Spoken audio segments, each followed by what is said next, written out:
Welcome to the penultimate round of the Sunway Sitges Chess Festival. And this is getting very tense. We still have just one leader out on his own, but there's a chasing pack just behind him.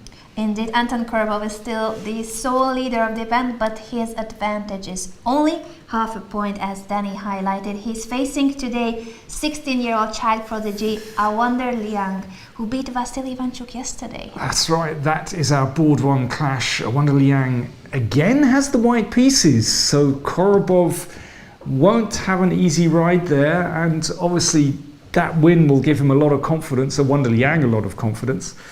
But then we have three other players besides Liang who are on 6.5 points. Duray Bali from Azerbaijan, who's facing Kovalenko, another player on 6.5 points.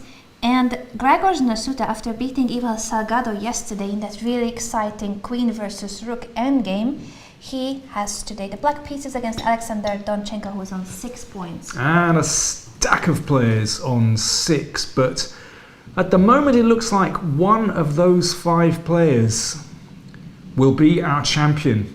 But Korobov obviously in the driving seat today. If he can even draw, then he'll be in a good position for the last round. But of course he wants to win. And I think against a player like Awonder Liang, he has a chance to win actually.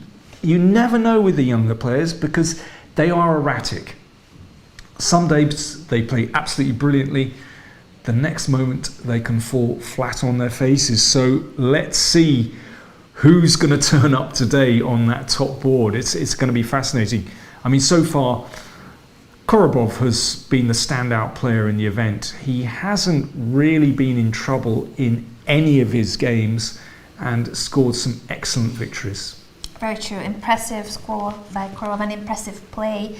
But today and tomorrow there are 2 more rounds. Let's see if he can keep up with the pace of the youngsters, such as Awonder Liang. So that will be our main clash of the day, and the rest of the top boards that we have mentioned. On lower boards, I would definitely like to keep an eye on the Chuky Cam today as well. Unfortunately for Vasily Ivanchuk, he's only on 5.5 out of 8. He's our top seed, but he lost yesterday to Awonder. Actually, I think it's fascinating looking at those top 10 boards, how many teenagers we have. So, for example, we have Kirill Sevchenko on board 4. Now, he's 17 years old. He's facing 18-year-old Armin Tabatabai from Iran. We have Abhimanyu Puranik. He's 19 years old. Moving a little further down, we have Nihal Sarin there. He's just 15. Arjun Eragaisi, he's 16 years old. Let me see. Of course, Yalakir Sindarov, he is 14 years old. Ariel Ehrenberg from Israel, he's 18 years old. I mean, this is quite extraordinary, isn't it? I mean, it just shows who is taking over in the chess world. There's Korobov smiling, having a chuckle. Once again, that is going to be a great portrait. We have been talking about the photographs of Anton Korobov. He made it to be an emote on the Chess.com Twitch channel. So if you're a subscriber to Chess.com, spam those Korobov emotes in the chat. And it's interesting. He's not afraid to smile to a camera, which is great. According to our producer Peter, that's probably because he has seen what happens if he does not. That's very true. Oh no, but he seems like a very nice guy from what we've seen of him in the studio and elsewhere. He said, you know, when I asked him, you know, what's your attitude going into these big games? And he said, well, you know, to be confident, but to be relaxed at the same time. And there's a nice handshake. At the start of the game, Awonder Liang turning up the same red hoodie as yesterday. Will that be a luck bringer for the youngster? He Wants just to move the board a little bit. Just wants a bit more room. Oh, he's left-handed too. I've had this so many times in my career when I still competed, that you don't have space if you're a left-handed player because that's where the clock is. Right, you're a lefty as well, of course. Yeah, the cables, the clock, and usually most players are right-handed, so they have more space on the other side. He's trying to remember his opponent. Who am I playing? It's really funny. I've seen some players. I mean, there are kind of famous shots. For example, I can't remember who was playing. Magnus, I think, was playing someone maybe in the first round of a tournament, and you see, he leaned over and had to look at the player's name on his score sheet because he'd forgotten who he was playing. It was someone a little bit further down the rankings. But that's kind of rubbing it in, isn't it? Yeah. Magnus. Yeah, that's a Magnus for you. Boom! No hesitation. I love that. E4, straight in. We've got the left-hander against the right-hander. C5. And we got a Sicilian on the board. Great. Now, I wonder, Liang? He's knight c3. Ooh, that's the slice serve from the left-hander. And Korobov, no hesitation, d6. So he wants to go back into his favoured Najdorf variation. That's why he's gone d6 and not knight c6. But will, I wonder, Liang do something? Yes, he's played something a bit wacky. He's gone bishop b5 check. So this could lead to a kind of Grand Prix attack. So, for example, after bishop b7, takes, and white can actually play f4 there and knight f3. Not so silly. I've done the very thing myself. If knight c6, that's a gift. That's a gift for white. Knight c6, you take that very quickly, and then you play f4, knight f3. This is already quite a difficult position for black. This structure, it's not so easy to actually get healthy counterplay because you have problems on the king side. Yeah, knight d7, very interesting. Let's show on the board what you were explaining, because I think superficially it could feel like this is similar to the Rossolimo with d6, but it was knight c3 and not knight f3 that white has played, and that's why, as you mentioned, white could take on c6, then push f4, and the knight will be developed to f3 only after the pawn push. Oh, he's still needing more space, I wonder. And Korobov is quite obliging, that's no problem. So the difference with the Rossolimo would be obviously that the knight is already placed on f3. There are lines like this, but you cannot push f4. But it's very, very different. So instead, you can play bishop d7 there, but knight d7, well, you also want to grab the two bishops. A4. And a4. Well, this is a very positional way of playing, and this is not bad at all. So it means that if a6, then you take and play the pawn to a5, and you just cramp black's queen side a little bit. And then you can still pursue your attack on the king side actually, but you're not obliged with white to actually throw the f pawn forward. It's a very interesting way of playing. I mean, Korobov certainly didn't need to play knight d7. You could say that bishop d7 is the more solid move, but maybe knight d7 is a statement of intent. He wants to have a more complex game than just playing bishop d7. And it looks to me like the f-pawn has been released. The f-pawn, I think, has found its way up the board. Knight f6 and f4. Indeed, this is going to be an exciting clash. I'm happy to see that it's not one of those symmetrical main lines, but both players are going for it. Well, it's an unusual version of the Grand Prix attack, basically. We can see, that knight coming to f3. At least I think he's played f4. Yes, he has played f4. Excellent. So it's a kind of Grand Prix attack with this slightly strange placement of the knight on d7. Now, it gives... Well, white has more options here, actually, because black doesn't have control over d4. You can just do the usual thing, castles kingside, and play queen e1 and f5 and queen h4. You can also play in the middle. You can also even sometimes play with d4, or sometimes e5. I would love to have this position with white. With white, I was going to ask, with which color? Because you're also a fan of the Najdorf, and this is the structure. But it's completely different when the pawn is on with the bishop and knight where they are. Oh, very interesting. A6. He hasn't, after a6, he didn't take on d7. He's just gone back to c4. Now, this is very clever because the knight can no longer get to c6. So black has less control over the middle of the board. Now, Korobov has played these moves very quickly. E6, I believe. Yeah, he needs to shut out that bishop. Otherwise, in fact, e4, e5 can come really quickly here. Was that d3 that the winner played? I'm just trying to look at the camera because they are faster than my I think board. so, yeah. So I believe these have been the moves. That's a really interesting start. There is a problem for black with that knight on d7. Black does not have as much control over the position. It's that d4 square, so white has more freedom there. That knight kind of blocks things out, so maybe will he go b6 and bishop b7, but then e6 is a bit weaker? You see, this whole week I've been saying we should leave our f-pawn on f2. Let's be responsible, keep it a safe king position.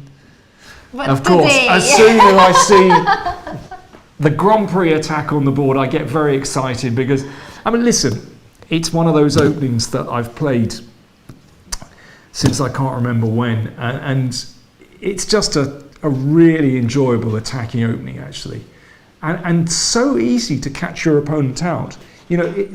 Very often, white's attack can take on just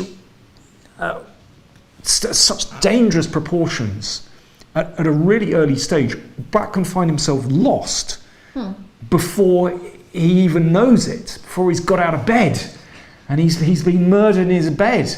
It is so dangerous, it really is. And I'm very surprised that Korobov has played his moves extremely quickly in the opening, because for this very reason, if black gets it a little bit wrong early on, you can suffer the consequences. I wonder if he has expected it for today or prepared this variation for a different game, but recently, because maybe he is very confident about how he approaches this and still keeps playing quick. Now, one thing is, there's a little tactical trick here. Is that b6 that he has played? Yeah. Right, so he's going for, it's like he's still playing a Najdorf setup. It's curious. Although the structure is different, it's important that pawn is on d3 to support the e-pawn. So this is the advantage of playing like that. If you're going to push your f-pawn, you at least have a solid center here. Just a little trick here. If e5... a5? Choppity, choppity, choppity. Choppity, choppity, choppity. And you will win the piece back. There you are, extra pawn. Nice. One of the typical tricks in this opening.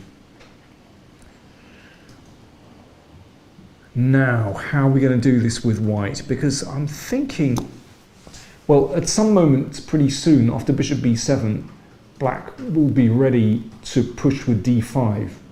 Now, how are we going to meet that? Do we simply after... Okay, let me make a random move. So let's say king h1.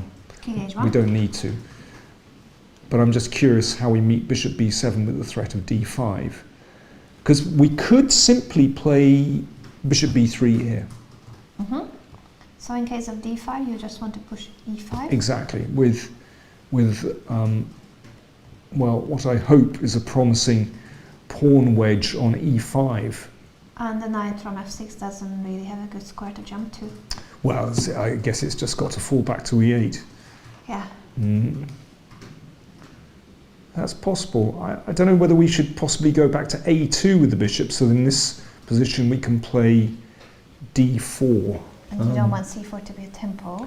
Exactly. So in the moment when bishop b7 happens, bishop to a2. Yeah, maybe this one. Same idea, but here white possibly would like to go d4, and c4 is not a tempo. Yeah, and then the bishop can be recycled via b1 eventually. I in mean, the future attacking on h7. yeah, so knight e2 and c3. Well, it's just a thought. Anyway, but I'm sure we can play a much more useful move than king h1, I would have thought. So we can see the live board there. That's the position they're actually in, and I wonder, Liang just mulling over his options. But, well, yesterday in your interview with him, when you were going through his game against Ivanchuk, there was a moment when he could have kind of simplified the pieces, and he said, I didn't come all this way to make a draw. Oh, beautiful stuff. So that shows again today with this aggressive system that he's playing with real intent. Yeah, and that's just great to see that he's not scared of his higher rated opponent. Yeah. He had a lot of respect for Ivanchuk, and I'm sure that it's the case today too. It wasn't the case of, I don't think my opponent is.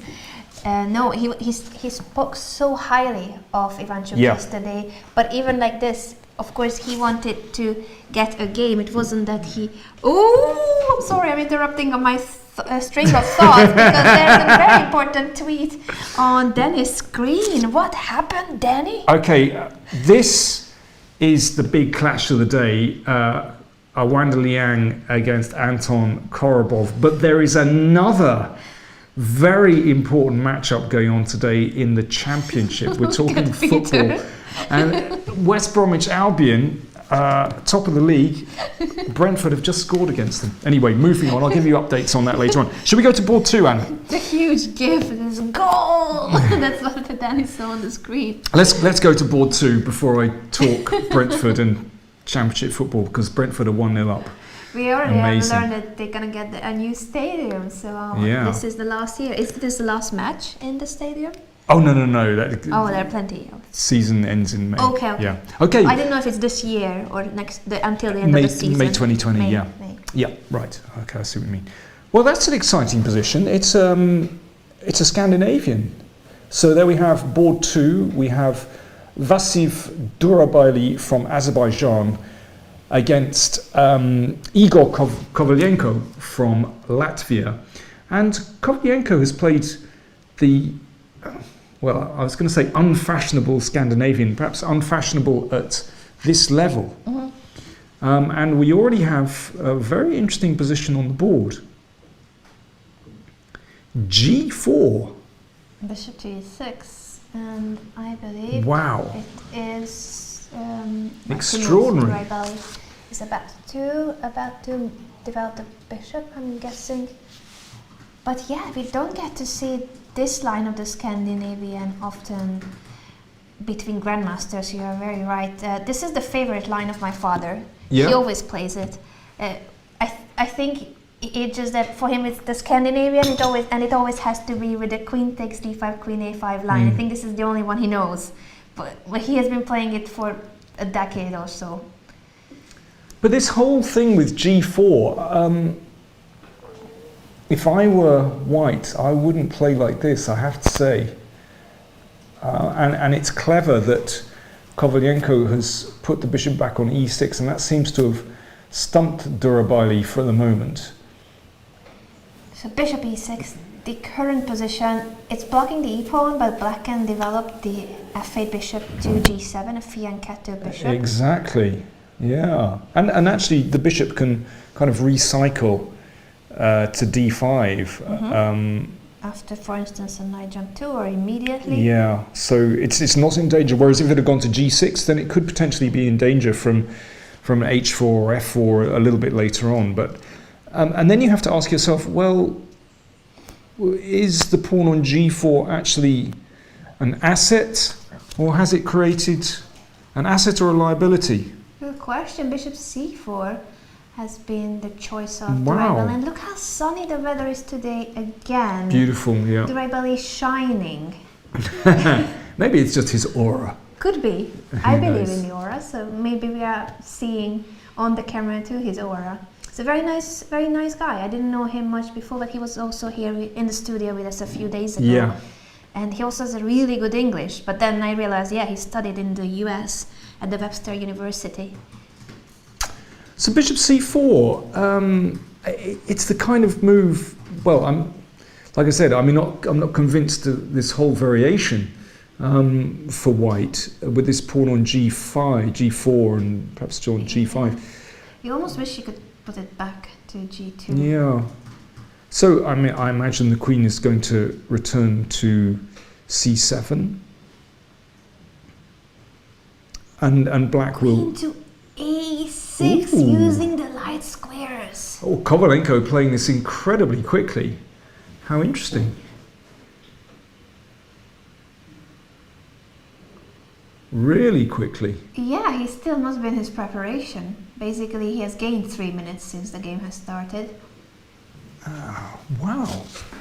Well, it means if the knight, for example, returns to e5, then white will be unable to castle on the king side. Maybe it wasn't going to go there anyway after g4, but the queen is lurking nicely. It also means that any endgames after queen e2, well, black is usually fine because black's structure is so solid. And black will have a choice whether he plays, as you mentioned, g6, but in this case he can go with e6. I mean, I think I would slightly, in this case, now that the e6 is an option, probably go for e6. Yeah, it makes perfect sense without the bishop on e6. Yeah, because then we basically keep a hold over d5. That's interesting. So queen a6, I'm just impressed with the speed, basically. I think the Rebelli is also impressed. It feels like he hasn't even managed to write down the move just yet. It took him some time to take it in. Should we move on to board 3, Anna? So, because we have another of the players on 6.5. Oh, I'm moving to the wrong board. And that's Grzegorz Nasuta from Poland, who has black against Alexander Donchenko. So, just to repeat, the 3 players on 6.5 are Durabali, Kovalenko, and Nasuta. And we have a tasty Grunfeld. And a wonder, so the 4 of them. Oh, so excuse me, I wonder Liang, yeah. We have a very, very tasty Grunfeld. What's happened to the f-pawn? A very good question, and I'm still just amazed by how sunny it is today. I mean, it's a really nice place, Sitges, just outside Barcelona. December and the weather has been really warm, but I think today perhaps is the sunniest day. Everyone is glowing. Yeah, well it did, there was a bit of a rain shower earlier. In the middle of the day, we were just out, so we got caught in the rain, but it didn't last long. No, it passed really quickly, and then afterwards, because it's actually very warm here, it was really steamy with the rainwater evaporating off the promenade, and it was really atmospheric in the sunshine. It was absolutely beautiful. That was really beautiful. Well, So I was laughing at myself because remember I bought the umbrella and 3 minutes later it wasn't raining. That was unlucky. So what's going on here in this Grunfeld? Nasuta has given up an f-pawn seemingly with alacrity. These players, I don't know. They have no respect. There's still an f-pawn. I'm curious what happened. Positional considerations. The Grunfeld defense. Okay, rook b1. This is f5. Wow, f5. This is, my goodness. Have they no respect for the rules? It's like the worst excesses of the French Revolution. f5. I agree with Zoram that the current position, so the small board that you see, it looks like black has started without his f7 pawn, like someone stole it. Exactly. Okay, so how did it continue? And then e5, f4. He just gave it up. This is incredible. And bishop g4. And he has more time than the starting time, so he has been blitzing out all these moves, including the pawn sacrifice. Do we have one more move? So we've got bishop e2, if we just catch up with the analysis board. Right, bishop e2, and that's what I was thinking for the first time. Wow. What on earth is going on here? Now. do we play rook d8? Is this the move? Rook d8 to get very quick pressure on d4. There's also potential pins on the d file as well. Shall we try that one? Rook d8, yep, makes sense. I think he's about to make a move. This still must be his preparation. So if castles, then I guess, yeah, well, we would be able to at least reclaim the pawn by hacking on d4. Right. Rook to d8, yes. He's played it. Okay. Well, and even if white plays the bishop back to e3, do we get the pawn back? We can get the pawn back because there's actually a pin on the d file, and yeah. Sorry, I'm thinking out loud, folks. I'm just checking. But okay, so rook d8 played. Really interesting. I mean, I'm not au fait with the Grunfeld theory, but Nasuta seems to be in his opening prep anyway. And it's a dangerous one if you are not aware of it in this short position, because black is threatening to win the pawn back, and if the d4 pawn falls, you may have problems with the e5 pawn as well. Okay, shall we move on, Anna? So board 4, we have the 17-year-old Kirill Shevchenko from Ukraine playing 18-year-old Armin Tabatabai from Iran. You see, this is the chess I understand. This is classical chess. Beautiful. It's a Spanish, it's a g6, black is holding the strong point on e5. That's Kirill on the right side of the camera. Only 17 years old, one of the youngest GMs from the Ukraine. And as you mentioned, this is a classical approach against the Ruy Lopez, not the main line, but still quite a traditional way of handling these positions. In the background there we see with the pink shirt Ahmed Adli from Egypt, and he's playing Yavakir Sindarov from Uzbekistan, this 14-year-old wunderkind. There we are, Adli just staring into the camera there in the background. But yeah, Shevchenko, he's the chap we're focusing on because that's his position with the white pieces. So it's a very classical position. One way to play this is actually to simply take on e5 and play the bishop to e3, and just try and, well, a bishop coming to c5 would be good. And another way, of course, is to push on with d5, and then we end up in a kind of King's Indian structure. But at some moment, white is going to have to make a choice, because I think sticking in the center, just maintaining the center, is actually quite difficult. After, for example, black castles, and you can entertain ideas of taking on d4 and playing rook e8, or there's pushing with b5 as well. So which one is he going to go for? This is a fundamental decision. And it seems that Tabatabai has managed to surprise Shevchenko for this game.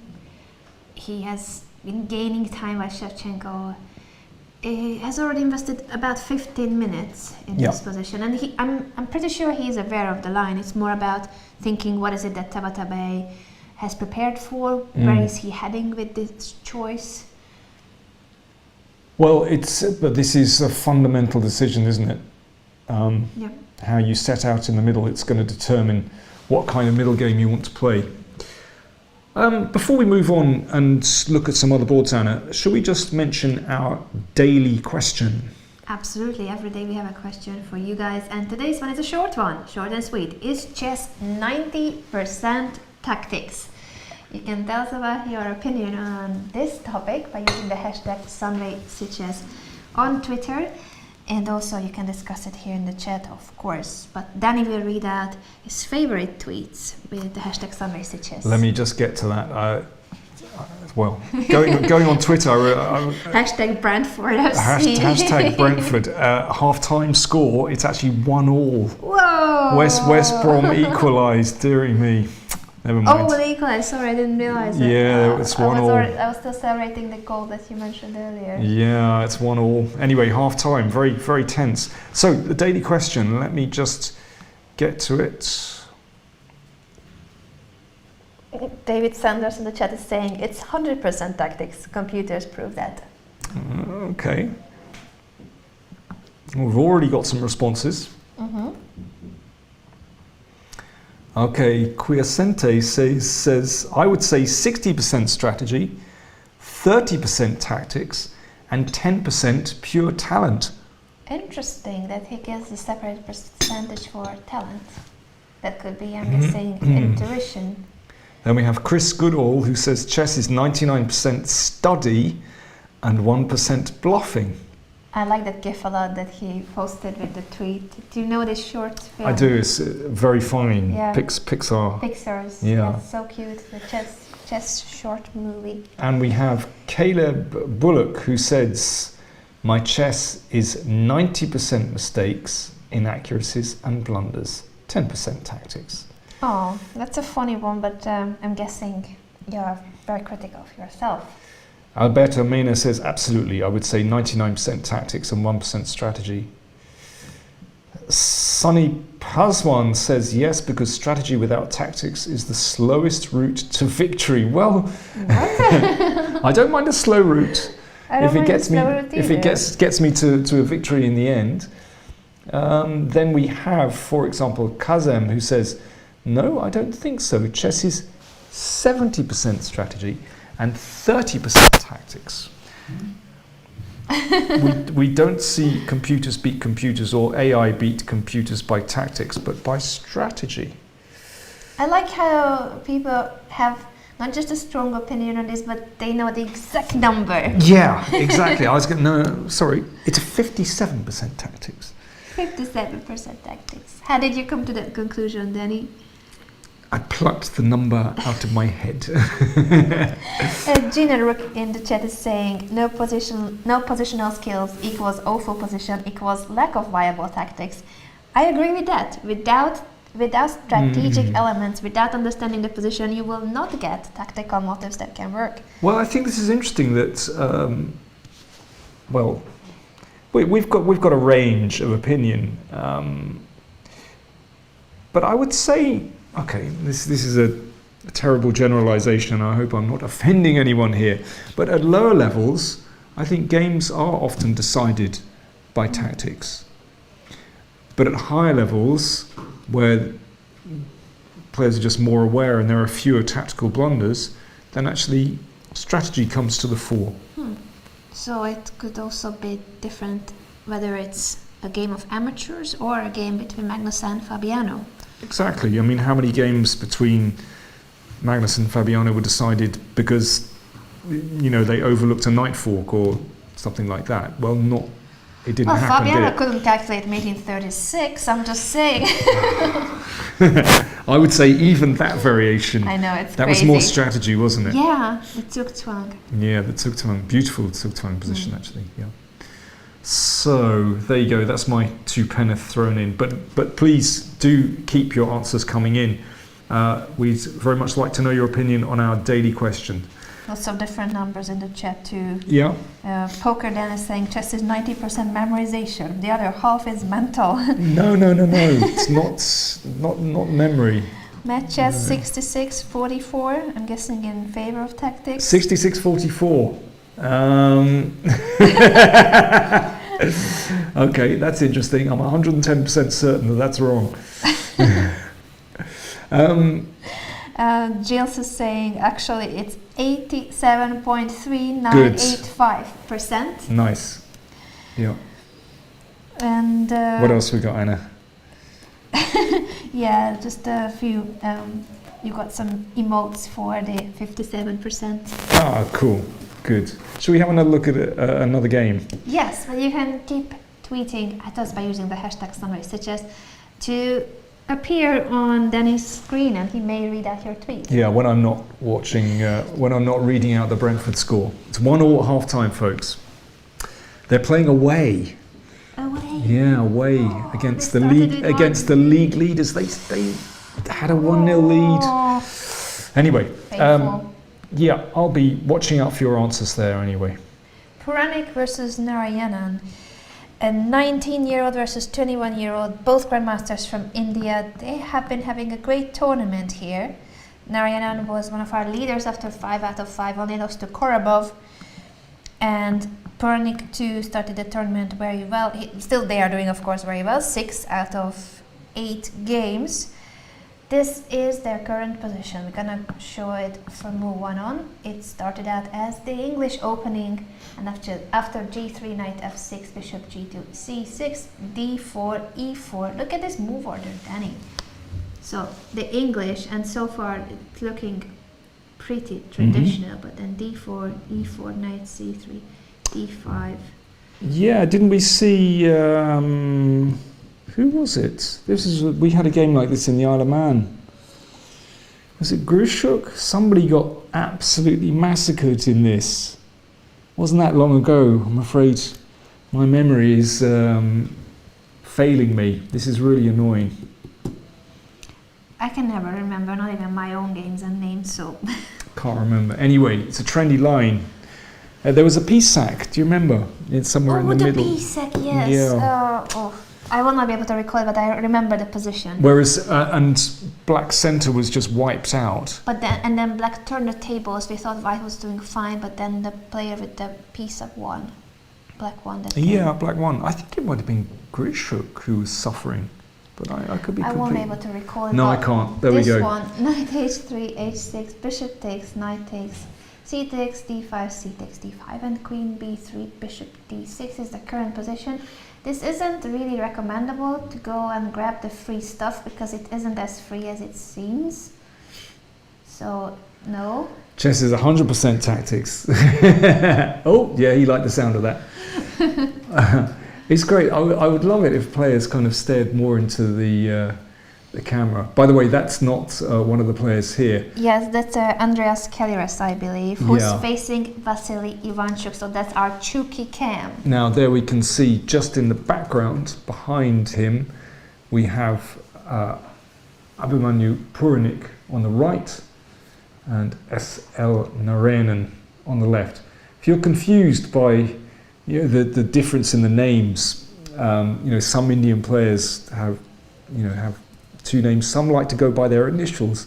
And when I asked Narayanan, so how should we address you? What's your, do I have to call you by your initials, or what's going on here? What's actually your first name? He said, well, Narayanan is my first name. Yeah.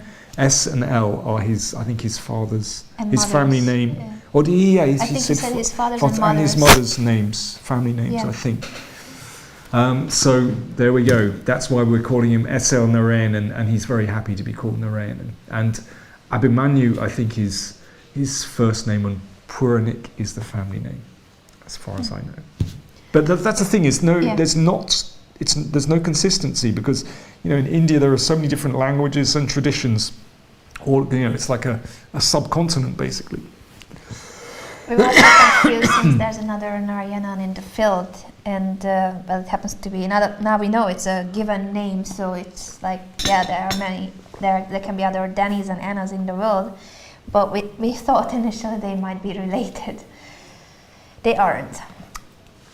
Castle kingside, the last move of white, and now the pawn is hanging because there's no more. I'm just gonna make a random move and show that now the bishop doesn't have a discovered check. The queen will be safe. Shall we have a look? While we're here, why don't we have a look at, we're on Chucky cam, let's have a look at Chucky's position. Sure. What do you say? If you tell me how do you want to defend the pawn on d5. Oh, I'm sorry, Anna. I was keen to move on. Yeah. Well, maybe I play bishop e6. Oh no. Well, we don't have to panic.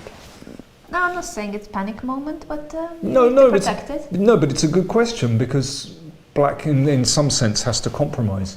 So do we just give up the b pawn and just say, fine, let's do it? Actually, I'd be interested to play bishop e6. Because that knight on h3 is not the greatest. So if queen b7, I just castle. Get on with the job. Because the knight on h3 looks terrible. Decent comp. There you go. That's my instant assessment. and yeah, exactly. Rook b8. But the knight on h3 is absolutely terrible. That's why I think this is actually reasonable. So bishop e6, and if I play knight to f4? Well, I was thinking of just hacking that. I was expecting that. Were you? Yeah. In a good way? I wasn't sure, but since you still need to take care of your king, I was thinking to myself, this can't be bad for white, can it? Well, you know, I wonder, is it time? Is it time? I think it might be time. G5! Come on! Okay. I'm going for it today. Could be. Since you haven't castled, you actually can play like this. It looks very sharp. Why not? We're about to crack open the H file. And unfortunately, I don't have a file that's just a pawn. Well, maybe f5, and then I take here. So now I castle.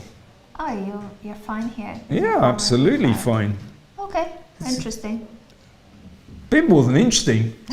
Devastating move, G5. Okay, listen, we're on Chucky Cam. Yeah. Let's have a look at Chucky. Sure. Can he recover after, well, a very painful loss, actually? He couldn't believe it. It was yesterday's game against 16-year-old Liang. He collapsed so quickly. It's absolutely shocking. You know, I haven't seen Chucky. Well, no, sometimes he does kind of self-destruct, actually. But it had that feeling. He'd just completely underestimated bishop takes b6.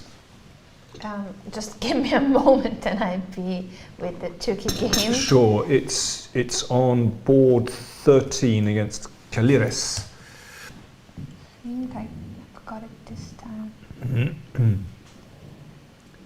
Yeah, there we go.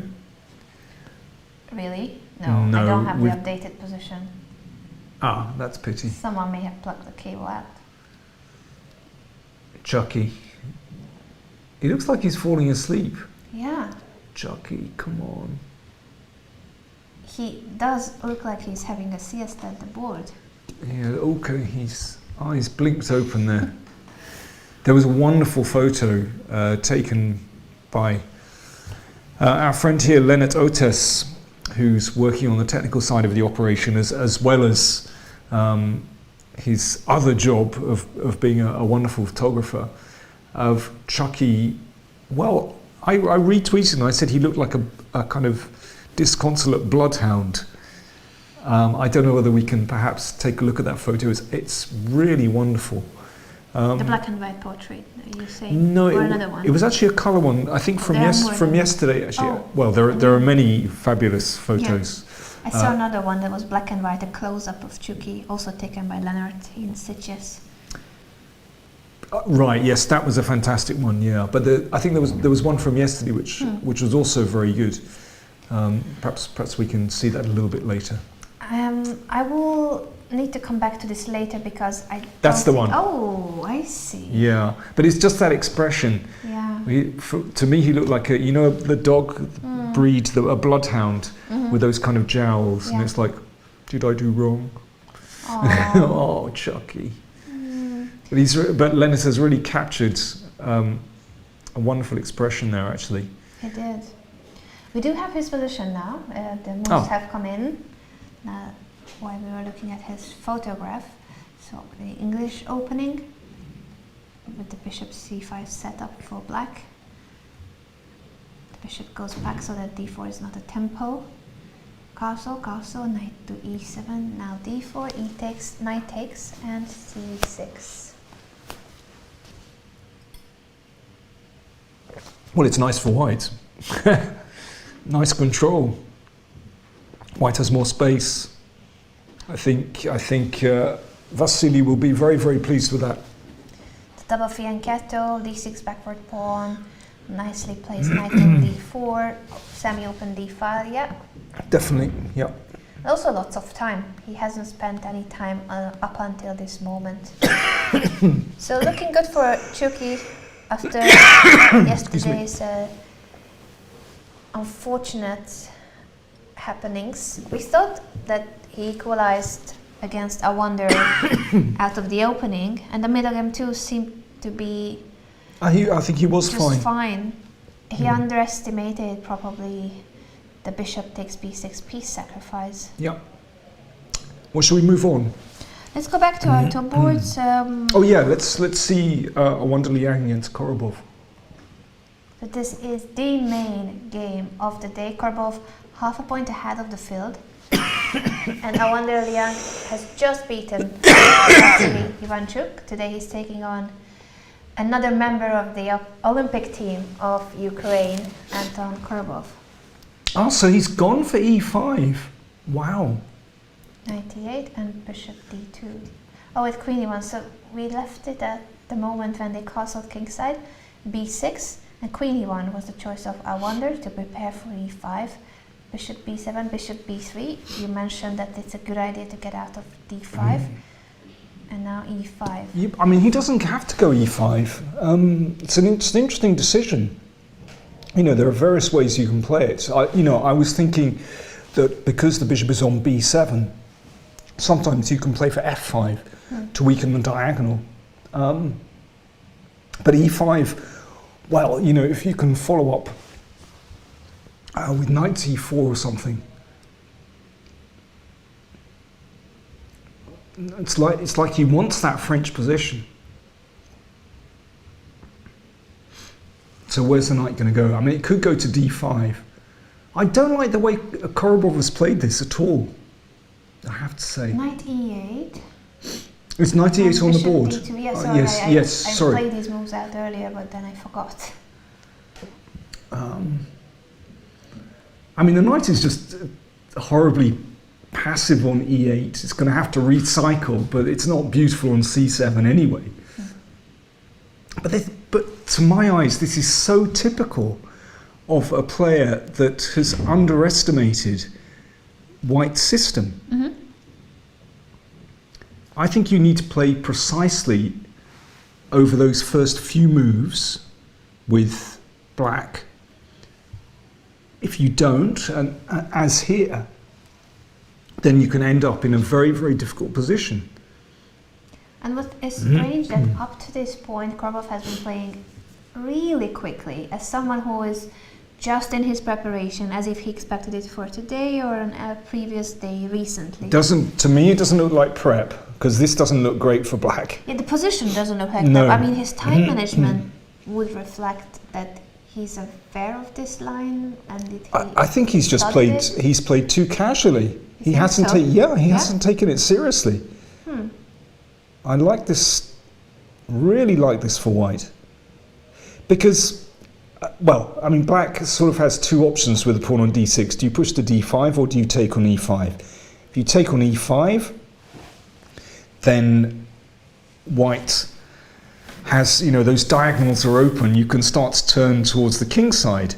But if you play d5, then we reach that kind of French position that we were discussing earlier. Also not completely satisfactory. Yeah, I definitely would take White here, and I think that White should have an advantage. I'm still puzzled by why he played this quick. Could be that you're right, that he's taking it too casually. I think so.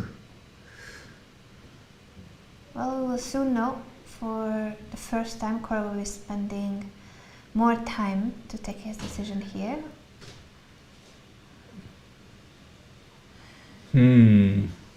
Well, if a wonder Liang can, well, I'm speaking too early about a win or something like that, but it's a great start for him. He'll be very, very pleased. And I like his ambition that he's played this, you know, his side variation of the Grand Prix attack. But I think just a very good decision to avoid Korobov's Najdorf. Makes perfect sense to me that you avoid your opponent's strength. Yeah, no, very good opening choice by Liang.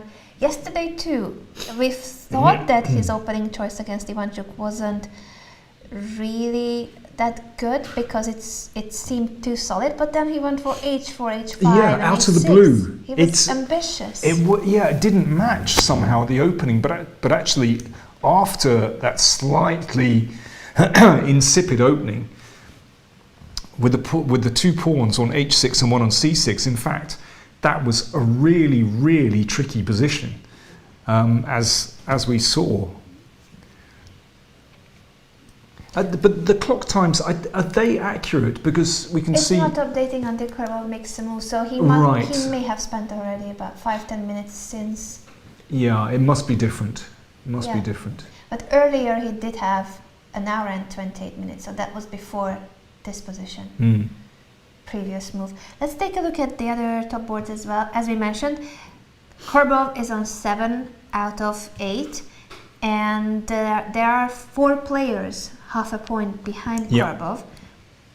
In case of a tie, there will be playoffs, and then it's gonna be really exciting. So tomorrow the round is in the morning. Tomorrow is the final round. But if there's a tie, which is likely, the hood is on. Ooh, the hood is on. We love that. We love that. He's really focusing now. It's like Elshan Moradiabadi's thinking hat. And now I wonder Liang is just getting into his own world and focusing. The thinking hood. Yeah. And we have a nice zoom on this new outfit. Well, not new. We saw the hoodie yesterday, but he wasn't wearing the hood on his head against Ivanchuk. So this is new. We're on new ground. Ahmed Adli in the background there, wandering by the board. Oh, this is good stuff. Should we go to board 2, Anna? Yes. So we have, sorry. It just the hood action interrupted my thought process. So I have 4 players on 6.5 points, including Awander and including Kovalenko and Duraipali. Ooh, we've had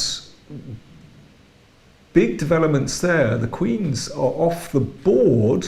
We left it at queen a6, so the light squared bishops were off, and then queen a6, taking the a6 f1 diagonal, queen e2 e6, g5, knight d5, knight e4, knight to d7. A lot of dance moves with the knights, check, preventing black from castling, but it also means that they're gonna trade queens unless the knight comes back here. Doubling pawns, so weakened pawn structure for black on the queen side, but it takes some time to get this position. Well, it's a very unusual pawn structure. Just because those queenside pawns of blacks are shattered, I don't, well, at the moment I wouldn't say that's particularly bad, because this pawn on g5, strength or weakness. There was, at first glance I was thinking black is fine. There's only one thing, is that I can see white has potentially the option to play b3 and bishop a3 check. So for instance, a move for black, so that we can show your idea what should I play. Well, okay, randomly rook b8, probably not a very good move. Rook b8, b3. And then bishop a3 check. It's actually very annoying, because that gives white some control over c5 and d6, and well, obviously black's king is now having to go back, and that's not great. So that is what Kovalenko has to take care of. So has Duraipali actually come up with a position where everything seems to be working out? So we need to put back rook b8. That was just for the sake of illustration of what white's idea is. But b3 is coming anyway. That's your idea, that if nothing concrete is happening, for instance, no f5 and no direct attack, b3 is one of the main options of white's next move. But maybe black has to strike out very quickly, because otherwise the black king, after bishop a3 check, will find itself very uncomfortably placed. How would you take back on f6? Well, I would like to recapture with the pawn, but Connect them. yeah, so then b3. Let's see how serious this is. But the king isn't very happy on f7, considering that knight d6 is happening. So it's actually still really annoying. Question in the chat if knight b4 earlier would make sense to put pressure on the c2 pawn, threatening a fork. Now or earlier?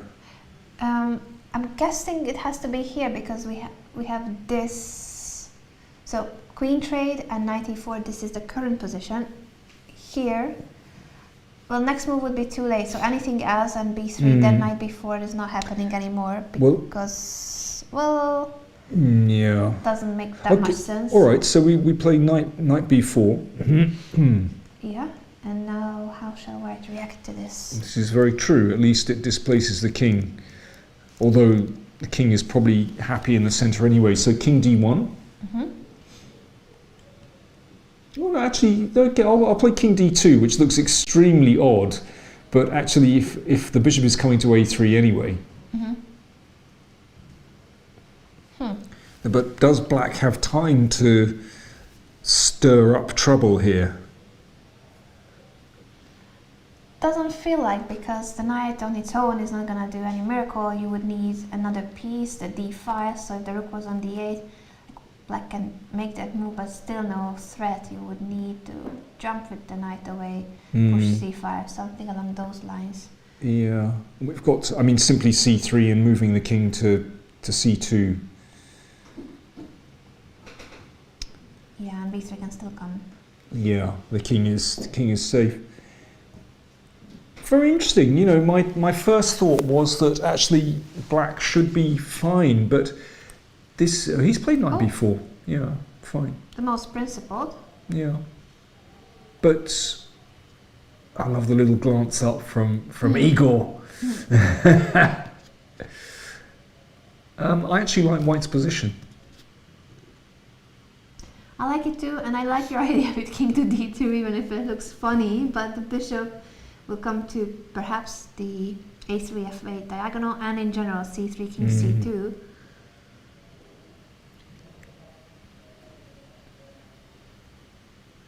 Ah, okay, I've spotted a potential drawback. After king d2, h6.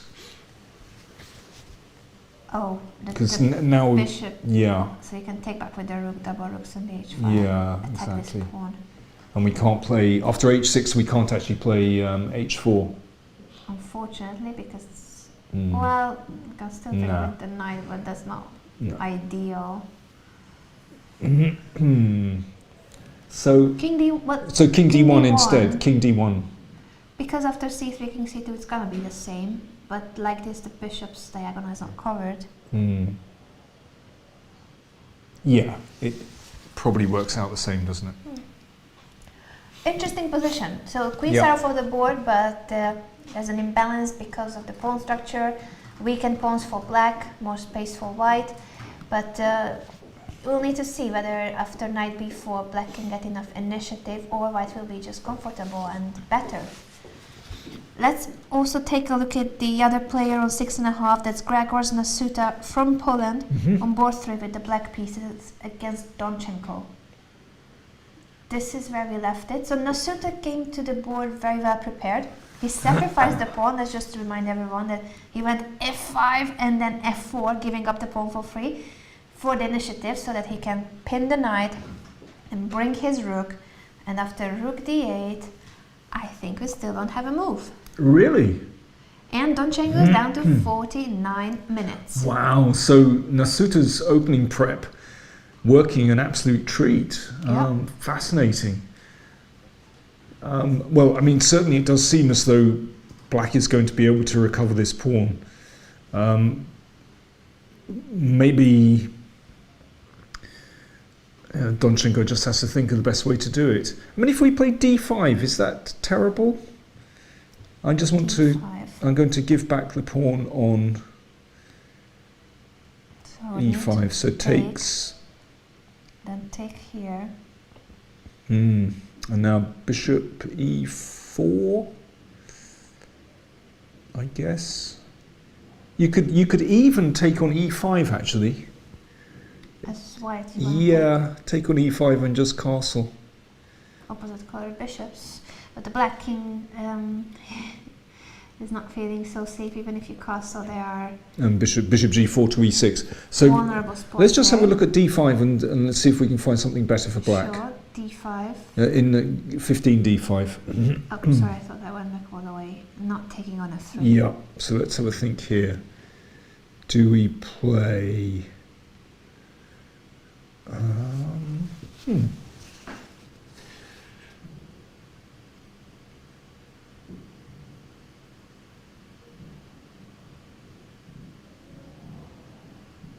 That doesn't look so bad.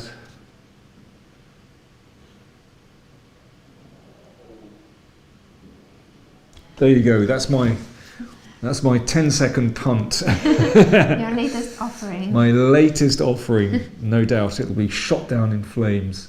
Well, the problem is for Donchenko is that it's not only that he needs to calculate all these variations, but he's also aware that this is Nasuta's preparation, which probably was confirmed by an engine. So he is playing against the engine in a sharp position. I can see Korobov has got up. Should we just, before we take a break, let's just have a very quick look at what Korobov played after e5, knight e8, bishop d2, g6 to create some space for his pieces on the king side, maneuver the knight back.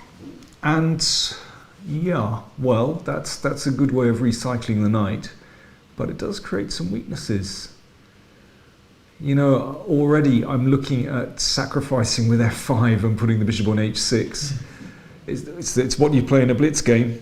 It's what you play on the English weekend circuit. Bang! f5, let's see. Well, may not happen just now, but there is a potential. There is, position. yeah. But we could be sensible as well.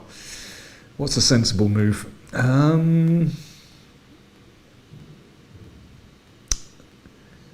Does knight e4 encourage black to play d5? I'm looking at that and I couldn't decide whether this is what we want or not. And then knight g5.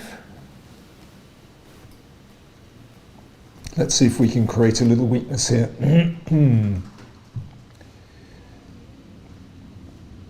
Interesting, and this could be what I wonder goes for. More likely than Or, f5. well, let's see f5. Come on, let's have a bit of fun. Well, Yeah. I don't like that. What, do I need to be scared of this? I don't know. It looks awkward. So I was thinking I have to take like this, but So that bishop opens up bishop to h6, bishop h6, Oh wait, have I lost already? queen g3. I just lost the game. There you go. It was easy. That's the Grand Prix attack. That's what happens. So Okay, so so try E takes. now. It's got Process of elimination. process of elimination. It's got to be e6. E6. Feels right. Yeah, feels right. Now I'm 2 pawns down. Will you take with the queen or the bishop or neither? Okay, I can't quite see how to get something from this one. Okay, let's play queen takes and see what happens.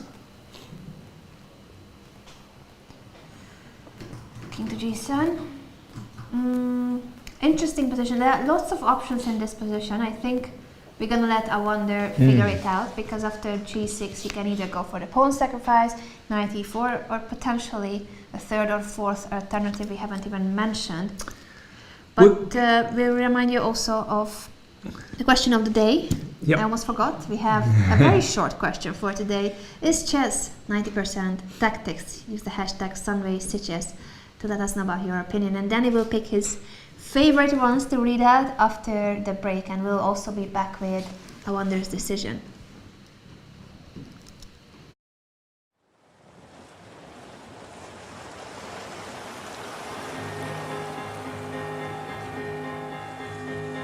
See the light of a new day dawning. Feel the light from a beating heart. And you know that we'll never say never if we ever get this. a chance, and it's good to be alive. It's good to be alive. This feeling's running high. Life is calling, and the world is beautiful. Na na na na na. Na na na na na.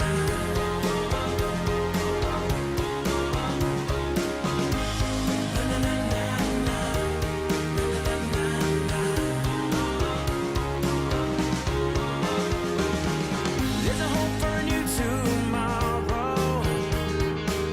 We can dream that we'll rise above. Let me be your guide to follow, and you'll always feel the love.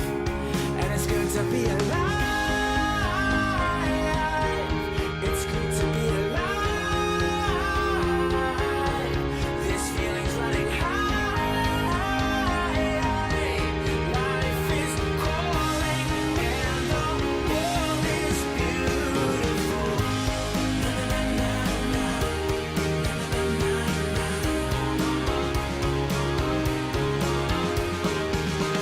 Seize the moment and stop right now. Play the music and live. Well, it's good to be alive. So good to be alive. This feeling's running high. Oh, life is calling, and the world is beautiful.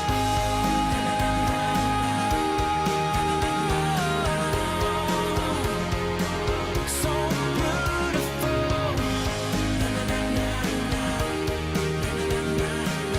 Life is calling, yeah, life is calling. Life is calling, the world is beautiful. Life is calling, and the world is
Welcome back to the broadcast of the Sunway Sitges Chess Festival. Today is the penultimate round. Korobov is the leader, half a point ahead of the field, but today he's facing 16-year-old child prodigy, a wonder, Liang.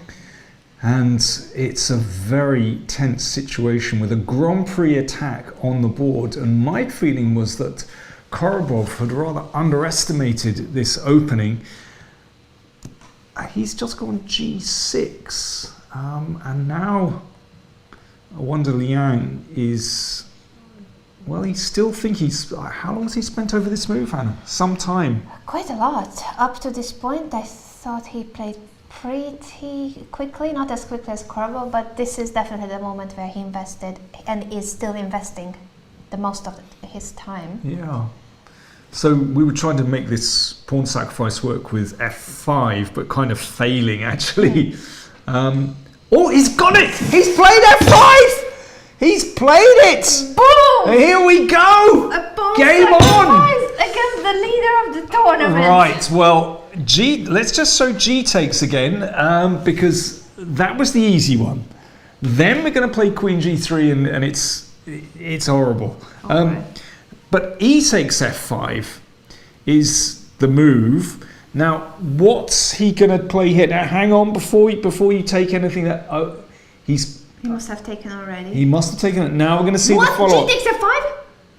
He's giving up the exchange. He wants to give up the exchange. He will not. He will want to give up the exchange here. Okay, but there must have been a reason why he didn't like E takes f5. This is fascinating stuff. We'll go back to that position, but let's just see what's on the board. Now, instead of bishop h6, I think, did he take on d6 first? This is amazing stuff. I can't see it. My board is not updating as quickly. Oh my word. Yes, d6. Oh. Wow. So what happens on knight takes d6? I guess he doesn't mind that the pieces are going away from the king's side. So then you play bishop h6. So the rook cannot go because then it's mated too. So bishop h6, black will need to sacrifice the exchange. He can possibly play king to h8. Wow. Looking really, really fishy. Well, he's hoping that his bishop on b7 is stronger than white's bishop on b3. I mean, this is a really dynamic way of playing. Sorry, Anna, can we just go back? I just want to satisfy my own curiosity. Why didn't he recapture with the e-pawn, or capture the pawn with the e-pawn? Yeah, that's another good question. This is the current position. E takes d6.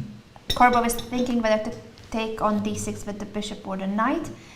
And our question was, what happens after E takes f5? They must have calculated it, both players, because everything happened real quick. What didn't he like about this? What are we overlooking? Then we must be overlooking something very, very obvious, but I don't see it at the moment.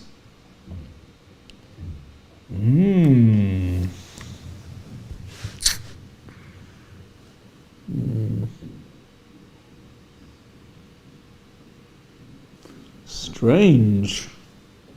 Well, perhaps our friends on the chat can enlighten us as to what the issue here is. They're guessing e6. Oh yeah, e6. Well, we got that far, but we didn't quite see the follow-up after taking. So taking, white can take back with the bishop or with the queen.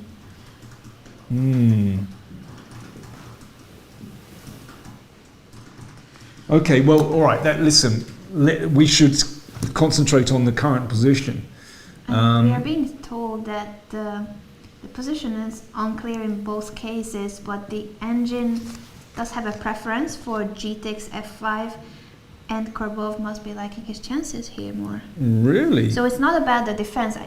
It will be the case that there's nothing really bad about E takes f5, but he likes his chances more here. So he's playing for a win. Okay, so let's have a look at E takes d6. And instead of, we looked at knight takes d6, what about bishop takes d6, which at least covers the g3 square, so preventing queen g3 check. And the decision has been made by Korobov. Maybe we could zoom in on the board.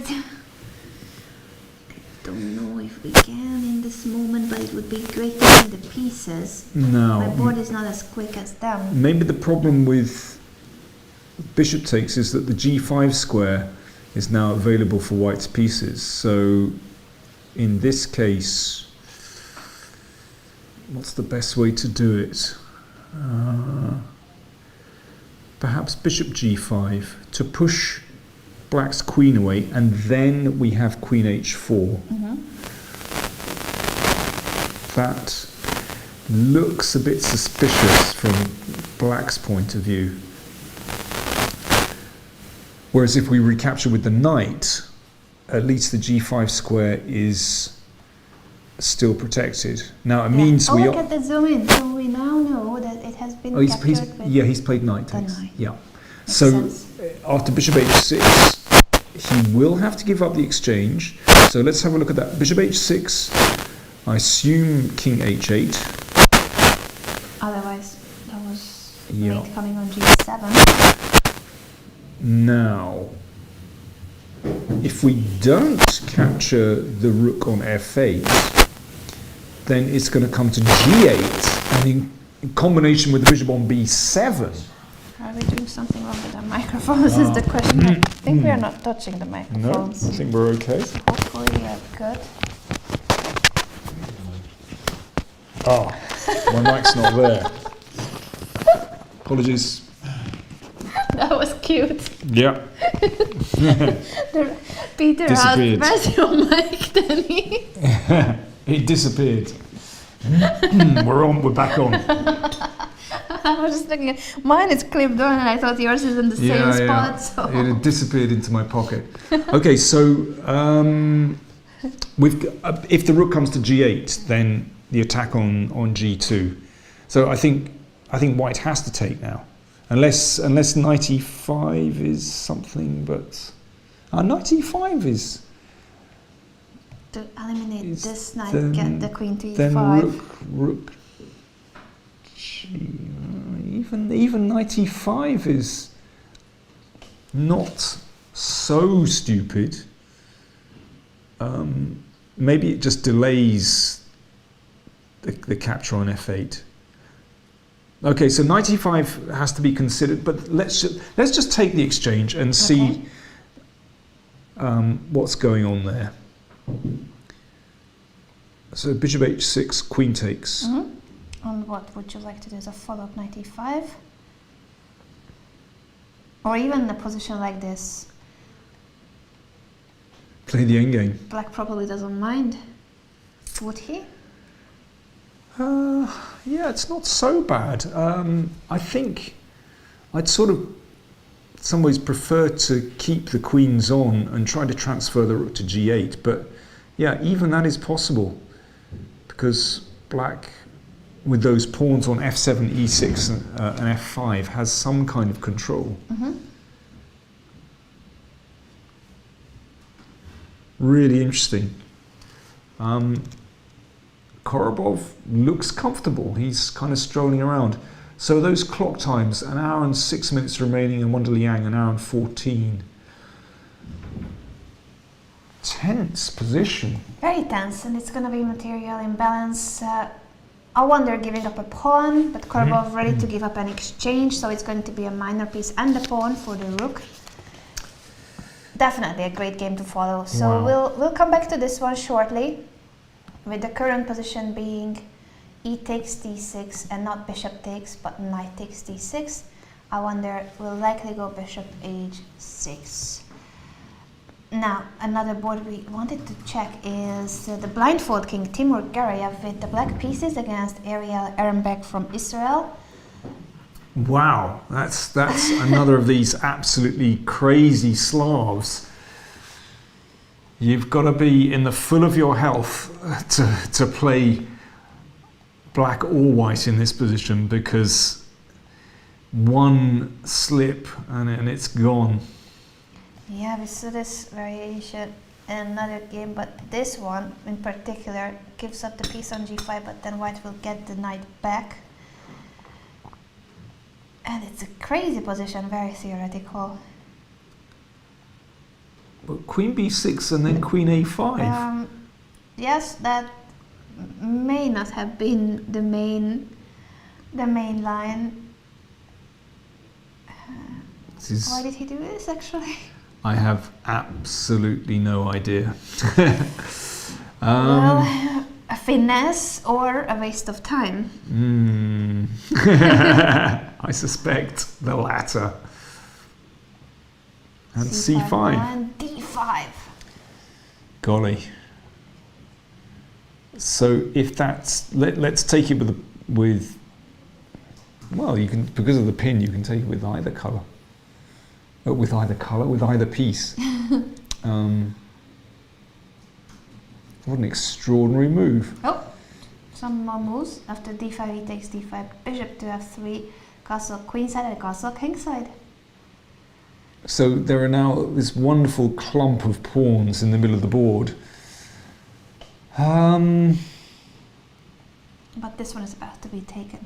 Maybe. So you go D4. Maybe. But if D4, it's a little open here. Choppity choppity, Queen E4 check. And the bishop comes here too. Definitely not. Not for black.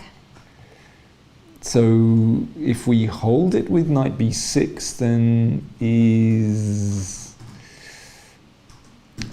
Queen F5. Then the king escapes.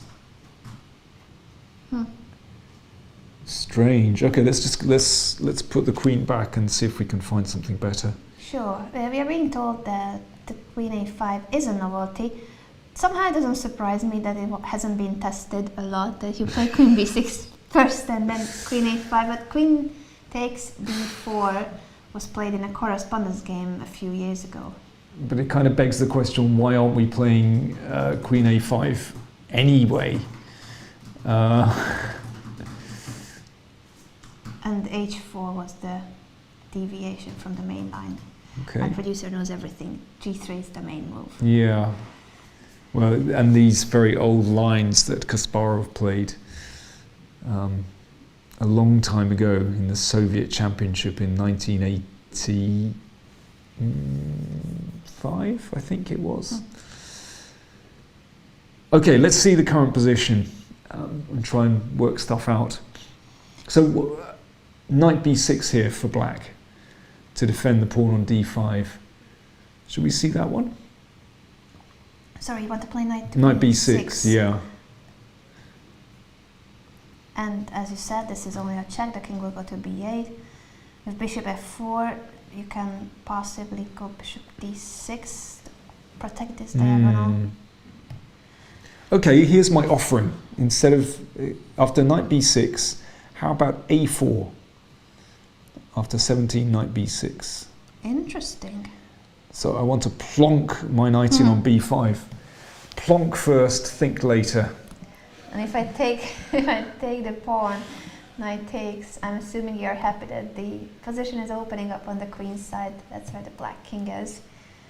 It's funny how there's no G or H pawn for black, but he can't really do anything because the bishop on G5 is doing an amazing job. Everything is blocked. Yeah. But the same cannot be said about the queen's side. It's A file. Now knight jumps. So yeah, looking dangerous for Gariev. But B4 instead. So we have a look at that. A4, B4. I think the thing is, after B4, Knight B5, the black queen is really shut out of play. I mean, it's quite comical, actually. This is also shut down. Both are. But the queen is a more valuable piece. Yeah, but the knight is really menacing. I mean, black is almost checkmated here. Where are you going with it? I mean, my queen is trapped, but can you attack it? Yeah, but now we kill on the diagonals. We've got Queen F5. Kill. Okay. Kill. Yeah, this is it. This would be a We're not quite there. We're not quite there. No. But the thing is, black is not even threatening to take. Exactly, that's my point. I don't think there's a threat. I mean, probably bishop C7. Well, we're going to see a move by Ehrenberg. Will he? Oh, he's played D4. Oh, D4 from Gariev. D4? thought this is where we wanted to take the bishop and give a check. Choppity choppity. Yeah, isn't this looking really like a really scary position? Very open kingside for black. I would be scared as hell in this position as black. Where do you hide the king?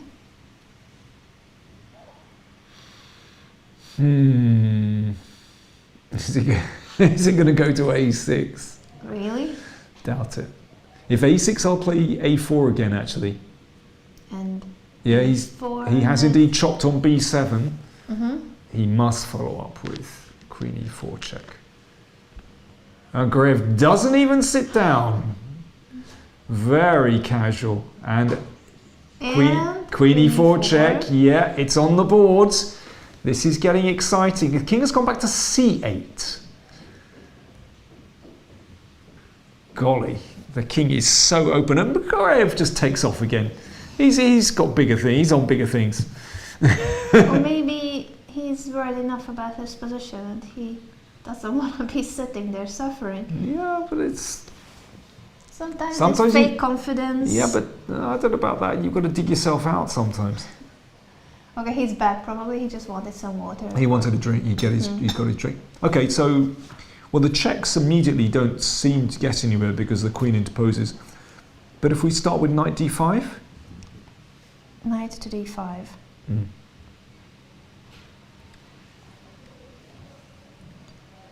This check possibly a4, b4. So worst case, we can shove the knight in on e7. Yeah, I like the potential idea. Knight e7 and then this pawn will be a really annoying fast pawn on e7.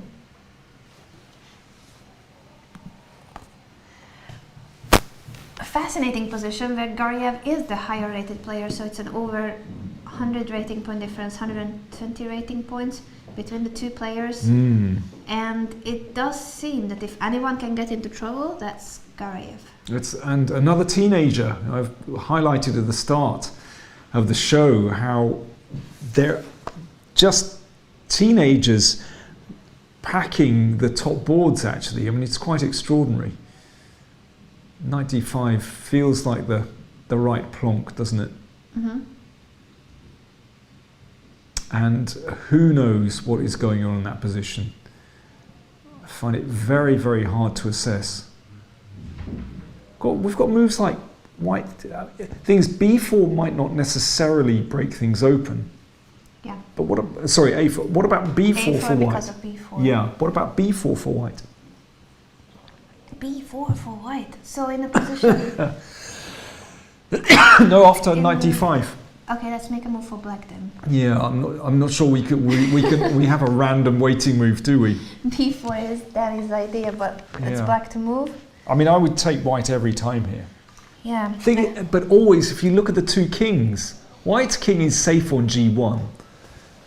Completely safe. Yeah, I don't understand what Timur is doing. He's such a strong player. The blindfold king has a world record of playing blindfold Simon on 48 boards for 19 hours in Las Vegas in 2016. So an incredible mind, very experienced grandmaster. But today... He's pushing it. He's really pushing his luck. Well, we'll see if it pays off. You know, it might pay off. Should we switch boards? Sure. Where should we go to? How about Durabali against Kovalenko on board 2? Sure, I see the super smart chess player asking if Ariel is a grandmaster and Dragon answered him, he's a mermaid. What? You know. Okay, I will not explain. You don't watch Disney movies, Daddy. Strangely, no. The Little Mermaid? Ariel? Oh, I know Ariel in The Tempest, Shakespeare, but not Disney, I'm afraid. Okay, moving on to board 2. But he's not a grandmaster. He's an international master from Israel. He did beat Ahmed Adli as one of his strongest opponents. We are moving, yes. And I will watch more Shakespeare and you will watch more Disney. Deal? Must I? Okay, this game. So, well, we've had quite a few more developments actually. We've rattled on loads of moves since G5, then the knight moves, then the queen trade, then knight e4, knight b4. This is where we said king d2, your move. He did go king d2. I just wonder how he. But h6 wasn't played. I mean, maybe there's something there. I don't know. Let's see. Freedom, what do you mean? Obviously, Mr. King is not a father. He's got 2 kids, and they are both already grown-ups. Yeah, exactly. That's why I don't no longer watch any Disney films. They're both at university, so I'm afraid the days of watching Disney are long gone. I still like to listen to Disney soundtrack, and yeah, I'm well over the age. Not my thing. But it's normal. Would you like another tea, Mr. King? I think that'd it's be tea nice. time. Yeah, tea time. So let's just catch up. F5 was played instead of h6. So our concern with king d2 was that if black would go for h6, the bishop is not covering anymore the h6 square, so black would try to open the h5. I mean, there's an interesting move there. Maybe white could think about playing g6 to keep the h file closed, and if that's taken, then I'll go back to my b3 move. So you've given up the pawn, but you take the initiative. Makes sense, and also rook g1 later. Maybe it's a blitz move. I know. I have no idea. Today we are in that mode because we've got the Grand Prix attack. We give up pawns. F5 was your move too. Yeah. In the top board clash. But Anna, can we see actually how we got? We need to check where they are at the moment because this is move 23 and they got there because of F5, G takes, knight takes, G takes, C4, A5, A3, knight A6, king C3, A4, bishop F4, and rook A to G8. Well, I still think white is better because look at the knight on A6. It's very oddly placed. Yeah, the bishop is dominating the knight.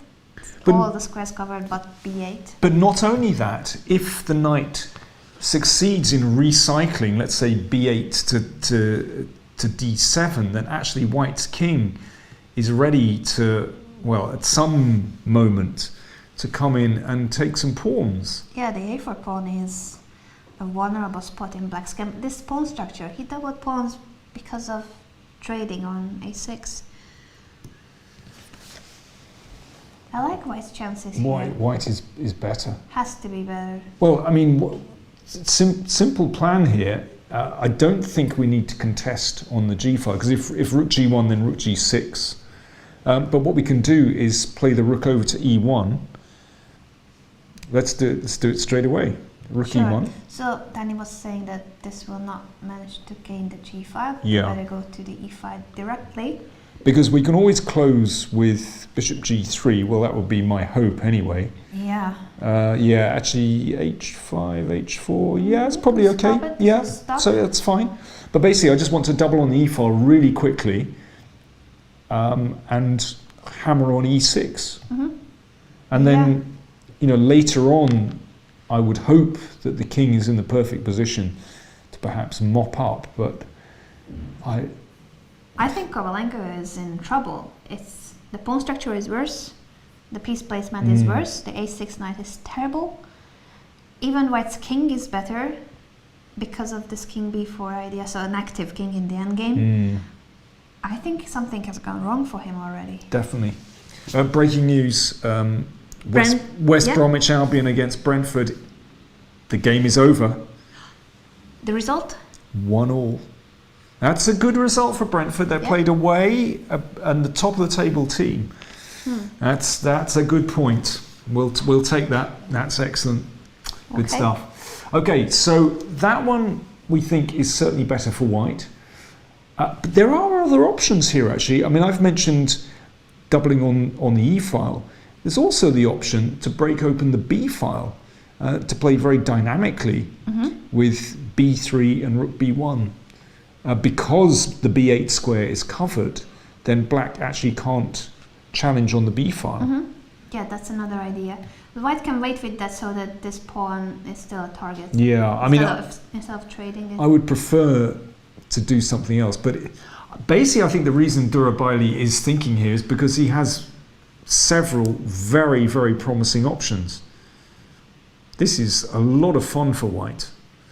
I agree. It's a great position. We'll Yeah. need to invest more time to figure out where it went wrong, because at the beginning it was a Scandinavian choice of Kovalenko for today, so he must have known it until some time, but maybe this is already suspicious. I think it is. I think it is. And not playing h6 perhaps, because that was Well, we would. another critical. Oh, g6 then. Well, I don't know, but yeah. h6 might have been an option there. Hard to say. In any case, the current position has to be an advantage for Durabaili. Definitely. So this is board 2, and both players are half a point behind the leader, Korobov. Oh, he's actually played rook g1 after all that. Oh, He's played rook g1. so after rook g6, what does Yeah, he want? what's he going to do? I'm a little bit surprised by this decision. Not that it's wrong, but he is not achieving much on the g file. Well, maybe he's just going to go rook g3. That could be. Yeah, rook g3. Simply rook g3. Copying the idea. Yeah, but now the rook can just stay there and then rook e1. Yeah. But you Also, want to trade a pair of... also excellent for white. This is simply better for white, and that straightens out the pawns. Yeah. White has a huge advantage.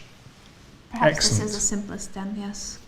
I think it's just one of a number of really strong continuations. How about board 3? Donchenko against Nasuta. Did Donchenko actually make a move? That will be the biggest news of the broadcast so far, if he has made a move. As we mentioned, Nasuta is also on 6.5 points.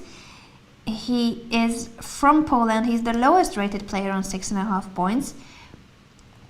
And he prepared for today's game very well. It seems, at least he came with an idea of giving up a pawn. Yeah, we need to update. That's our This variation. is not the Yeah. rook d8.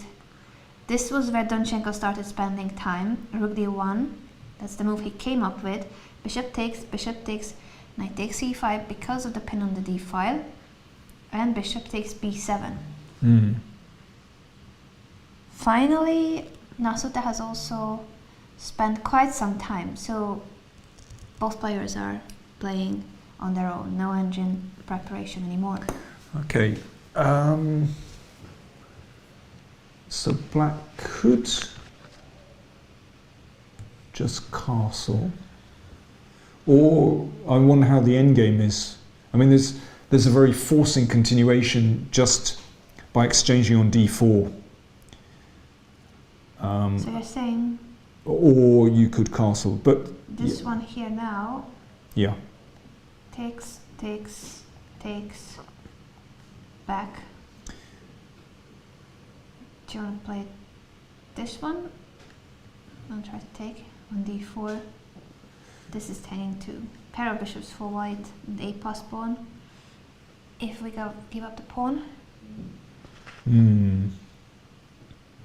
That could fizzle. Oh no, is white actually going to go pawn up?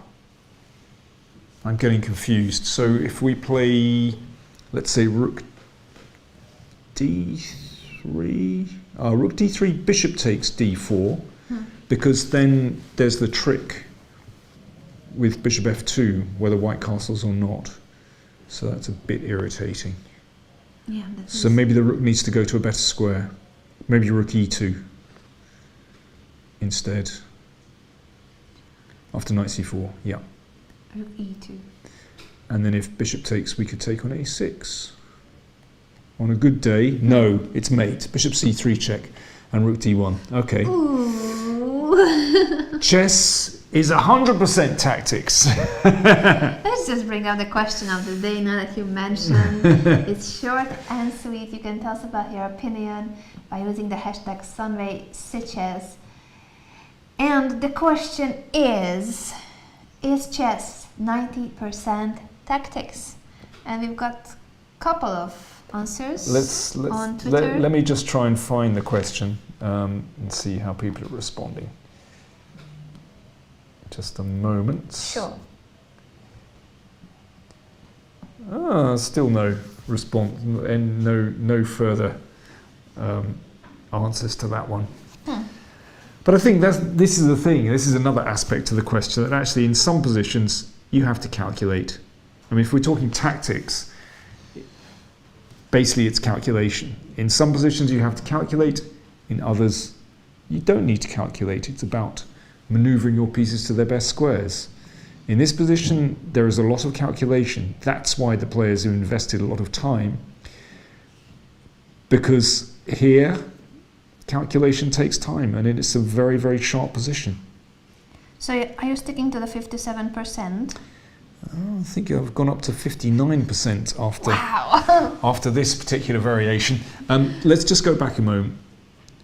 So I guess it's not possible to take after bishop d4. Rook e2, bishop d4. We simply have to castle.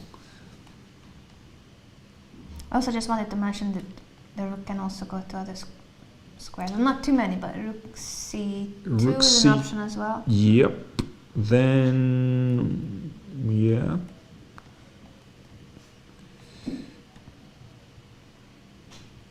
And I guess we're going to get some kind of equal position.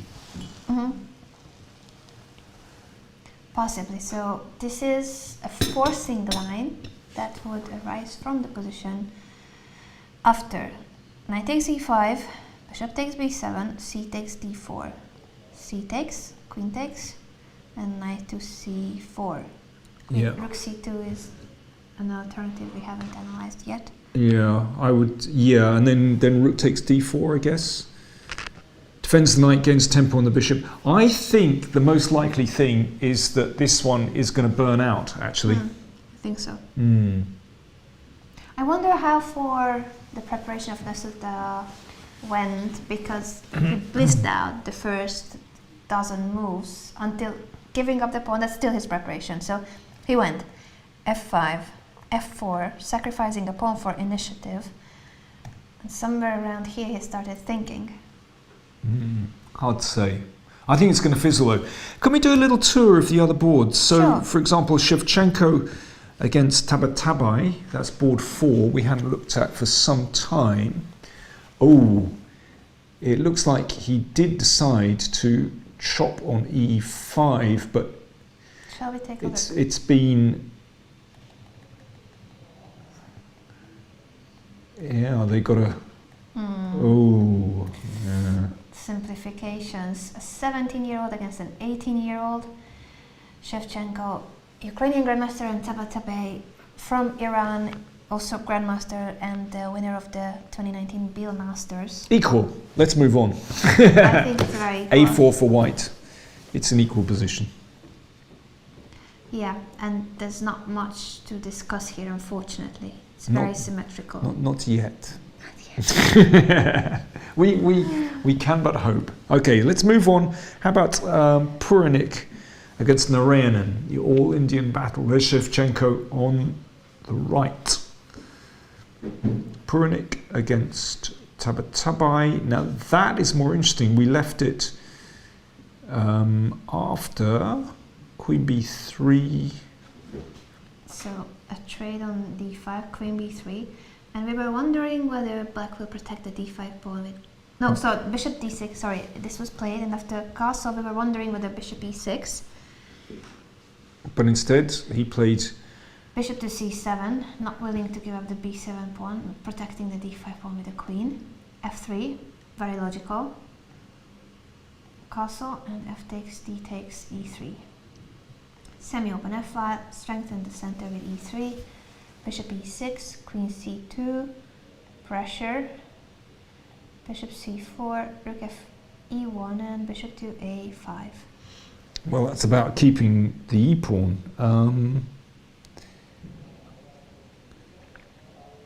Well, the first thing that strikes me is that white could play knight f2 to take the e-pawn.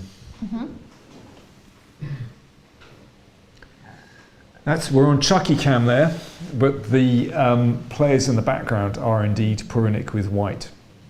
On the right, against Narayanan, SL Narayanan. Yeah, but knight f2. What are you playing against there, Anna? I'm not sure. I'm looking at this e4 pawn. I feel like it's gonna fall, no matter what. Feels like it should just be better for white in that case. What are we overlooking? we usually are. I like knight f2. 4 pieces attacking the e4 pawn. One is pinned, but the rest of the 3.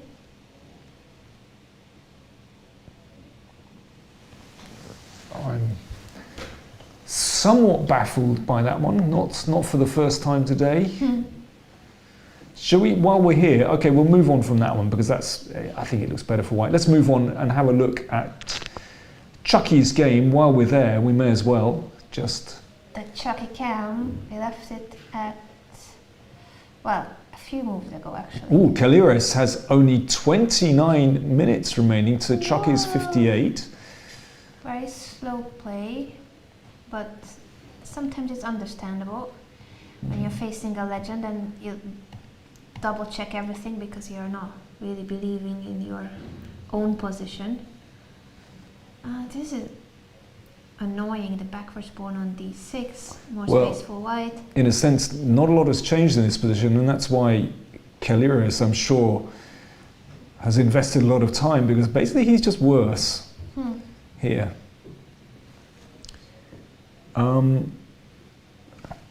Looks risky to take on d6, doesn't it? I imagine we can exploit the pin straight away with bishop c5. Is that possible? I think it's possible. Okay, so we shouldn't do that. I mean, the bishop just can simply retreat. Queen b2 could be an option. White has a really pleasant space advantage, basically. I agree, this is a very nice position for white. Still not that much of a deal, but everything in white's position. Oh, he took it! He took it! Oh, having said he's not going to do it, he, of course, Chucky has calculated. He is a brilliant, brilliant calculator. So let's work out why he can get away with this. So let's make the obvious move, bishop c5. Oh, and the queen h5. Very quickly, queen h5. Okay, Anna, before we look at queen h5, can we just look at bishop c7? Sure. So you're saying for black, bishop c5? Ah, he just wants to play bishop c7. Yeah, I was going to tell you that Recall in the chat has called it. He's saying bishop c7. There is bishop c7 in all of these variations. Both queens hanging. Absolutely. Now I get it. Because rook takes queen, we just take on a5. Here. Yeah. Yes. Very strong move. Good job, Twitch chat. I see others also mentioning. No, as soon as I realised it was on. Rook takes queen, bishop takes. Yeah, that's why.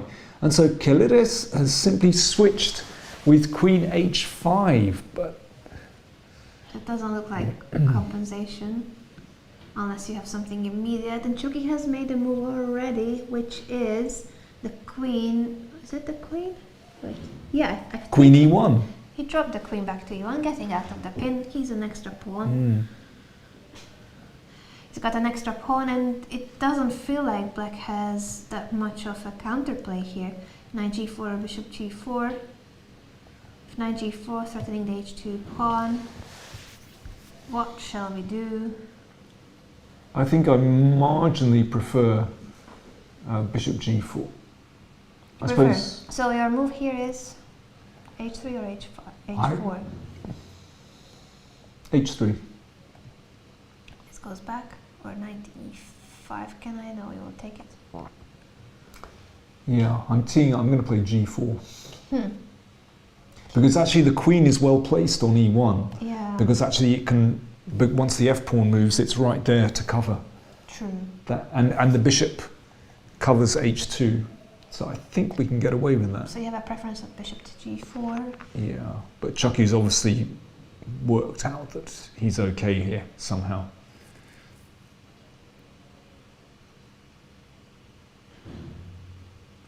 still a bit tricky, considering that this bishop on a7 is kind of lurking. Tricky.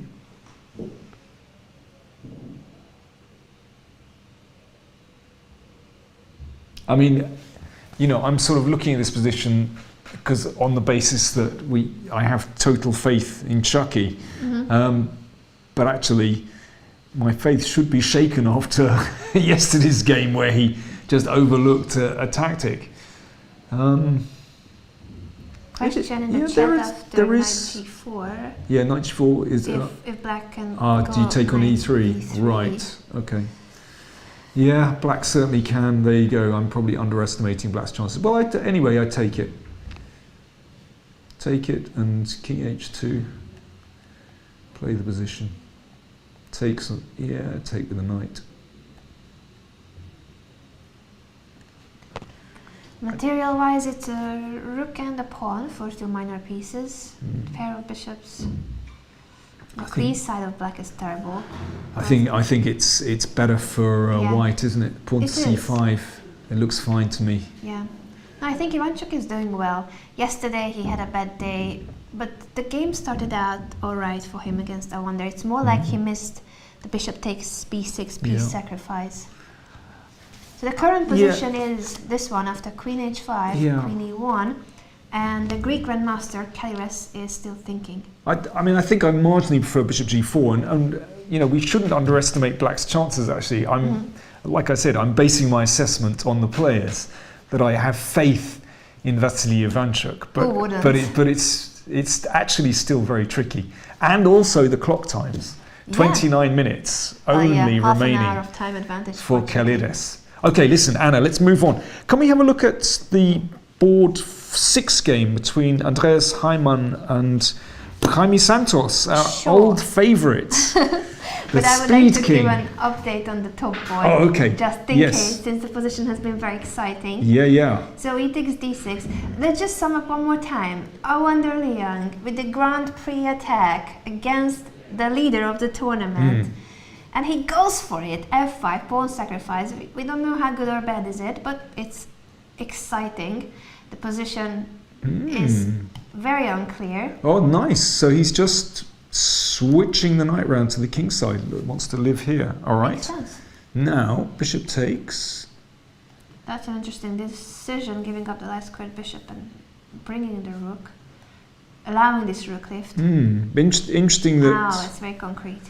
That Liang is simply not interested in taking the exchange. He prefers to piece activity.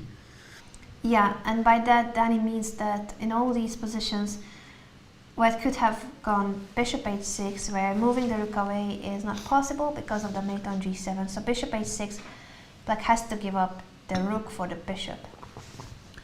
He didn't do it. He doesn't want to take the rook. Yeah, with compensation, because that bishop on b7 was so strong. But this is a really interesting way of playing. This is the current position after bishop f6. So Korobov is basing his play on the fact that the bishop on a2 is rather shut out of the game. But the rook on h3, you kind of think, wow, we've already got it to h3. Surely white can drum up something, but how do we get the queen into the game? We need that queen on h5. But difficult to get there, which suggests to me that we should be throwing that knight in via f4 so that either the knight can go to h5 or the queen will come to e2 and then h5. So, I mean, knight f4 is our blitz move. Why not? Let's throw it in and let's plonk first, think later. I think it makes a lot of sense here. The knight on h5 will be doing a great job in the attack.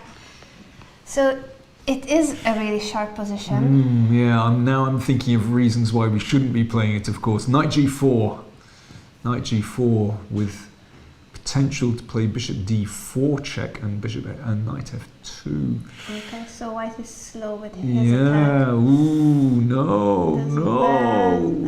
It's all gone horribly wrong. King looks dodgy on f1 though, doesn't it? Terrible. Even with does nothing immediate. And the knight on g4, shuts down potential play on the king side as well. So yeah, this is tricky. How are the clock times? 35 minutes remaining for Liang. I suspect that's an indication that he's not too comfortable. I still think, he's playing really bravely. I think both players are actually. Yeah. Kudos to the players for their fighting spirit. Yeah.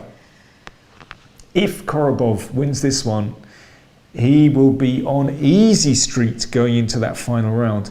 Now he's okay. I'm thinking too far ahead. I was going to think if Durabaili wins, they've already played, of course, in the previous round. So anyway, we shouldn't be thinking about that yet. You asked me about the Hyman game, but I would like to go to board 21st, as I see it's being requested in the chat. Who's this? B. Sekhar from India, 2100, and he has. If you could open his performance so far, I think it's about 2500. Just a moment. Today he's facing the 20-year-old Chinese Grandmaster Li Di. Yes, 21. He's rated 2176.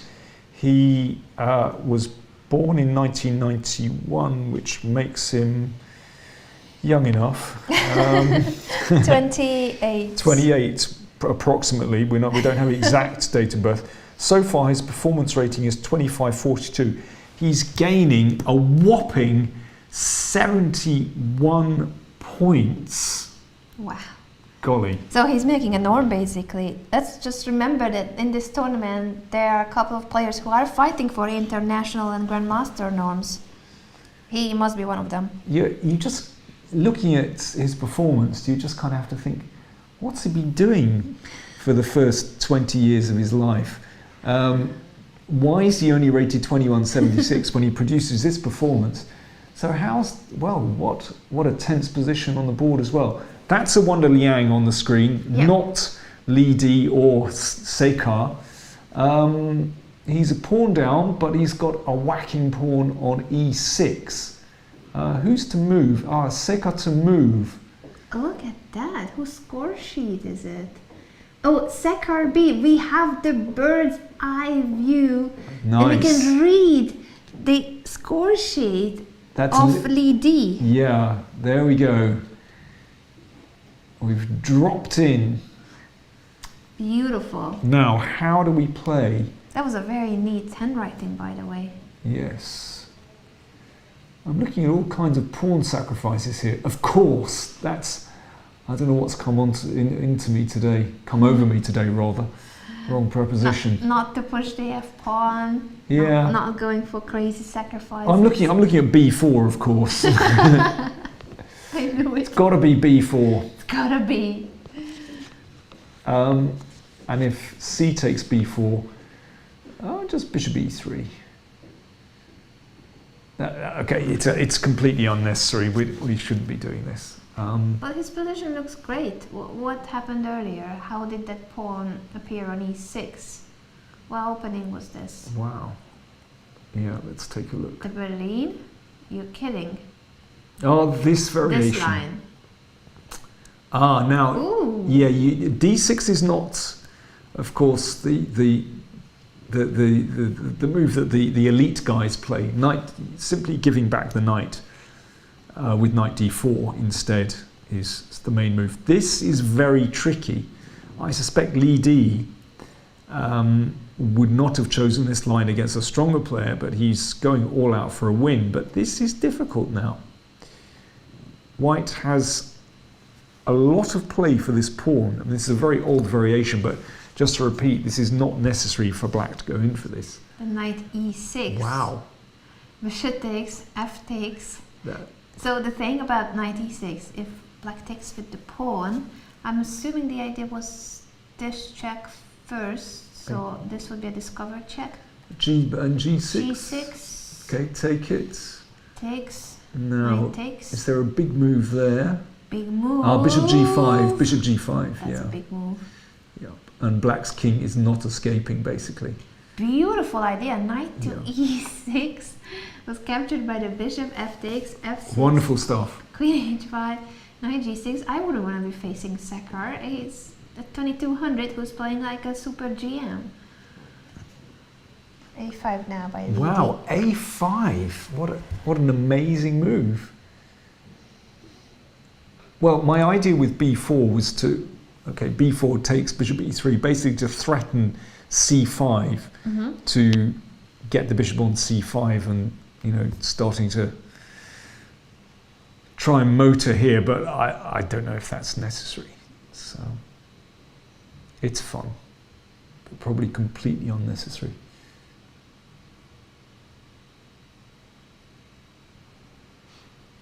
Well, anyway, b4 is kind of fantasy. I just wonder what else he might consider here. Is black threatening to simplify in any way? That's one question I have. And if not, then white has a little bit more time. Maybe bishop e3 instead is the sensible way to go about doing this.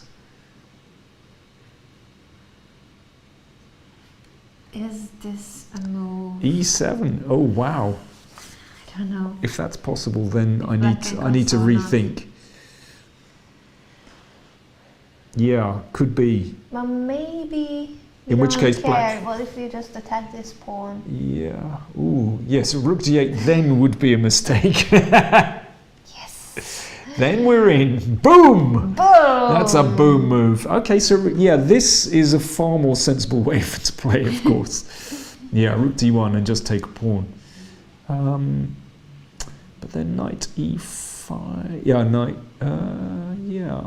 Okay. Very, very unclear. But a great attacking play by Sekar.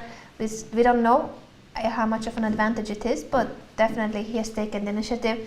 He must be fighting for a norm. I think we'll need confirmation on if he even needs to score, or he would even, depending on the rating. Well, certainly an IM norm, but... Yeah, for a GM norm, he needs more points, yes. Yeah. No, I mean, he's played enough title plays. He's actually played 4 GMs. 4 GMs. Yeah. Anna, I'm putting in my request to go to board 6. Andreas Heimann from Germany against Jaime Santos, because where Jaime is playing, normally we get loads of action because he is the speed king. Ooh, has it gone horribly wrong today? Sometimes it does. This is the thing about Jaime. He can be a genius, or he may be... Ooh, look at our camera. We're gonna now move over to Jaime. Oh, and the flags. Of course, there are lots of different nationalities represented here. I think that we had camera spin issues there. Oh, this is an old line and quite a boring line. Yeah, this is not that exciting. We've got Op bishops. White is trying to fish around on the king side, but it's not that dangerous. Should be about equal. About equal. I still want to keep going back to... I was hoping for more there. I've been disappointed for once. I've been disappointed by Jaime, actually. I really want to know if there are any new bishop moves. c3. Yeah, played. So, it was c4, bishop a2, c takes, d3, c takes, bishop f6, and bishop c3 by a wonder. Of course, that's far more sensible than the knight f4, which allowed the bishop in. Yeah, this way it's covering the d4 square. And now it could be that knight f4 comes into consideration, of course.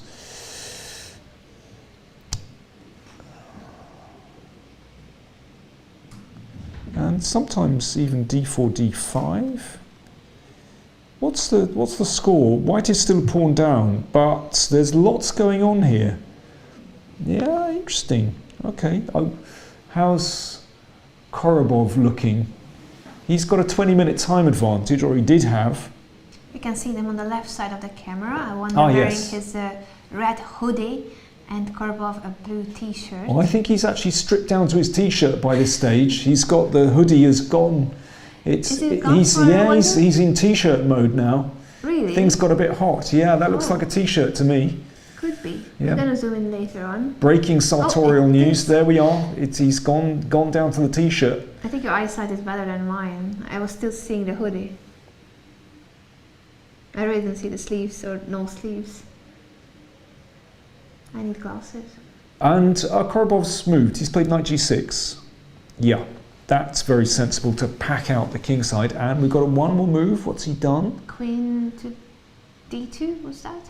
I Trying to get in can't here, see, attack the actually. h7 pawn, threaten mate. It looks. I think it's queen. Looks like d2, doesn't it? Right. So let's assume it is. Queen h6.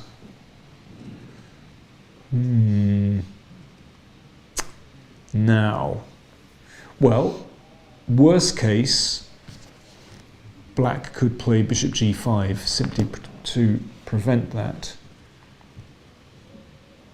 If we play, he's played bishop g7, has he? Oh, I'm just showing the idea. No. Oh no, wait. Bishop sorry, g5. No, that's. Sorry, I'm looking. This is the wrong.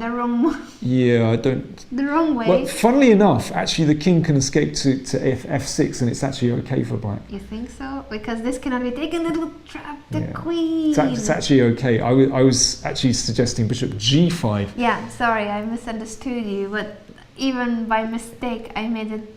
Yeah, it's okay. Decent It's move. actually okay. But bishop g5. The thing is, the queen. I think the queen just has to go backwards. Mm-hmm. So I think this is an admission, or where it came from on e1, simply an admission that white, well, certainly doesn't have anything in this position. White is not better here, basically, because after bishop g5, I think the queen should go to e1. Do you see what I mean? Yeah. And then black has the option to repeat with bishop f6. But I mean, of course, black can vary and play a more useful move. Yeah. Who's better? Who's gonna want to play Well, bishop g5? It has been. Yeah, played by I mean Korobov. the queen just has to go back to e1 because it doesn't stand very well on c2. So if he goes back, Korobov can decide to not repeat. He's still Yeah. got an extra pawn. He doesn't need to. I think he could play. Well, what looks like a useful move.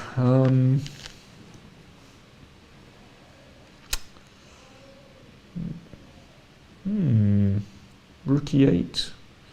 So the king, in some circumstances, could run away. So shall I? Coming from here. So If it's, the queen it's, so goes it's gone back, bishop g5 we are and saying that black doesn't really need to repeat moves. no, absolutely This would be a not. way to make a draw, Yeah. but we believe that Korobov will want to keep the game going. He has an extra pawn, more time on the clock, and he's higher rated. Plus, he's leading the tournament, and he's having a great tournament. Well, he's got the better position. It's still extremely tricky, but it must be better for black. Queen back to.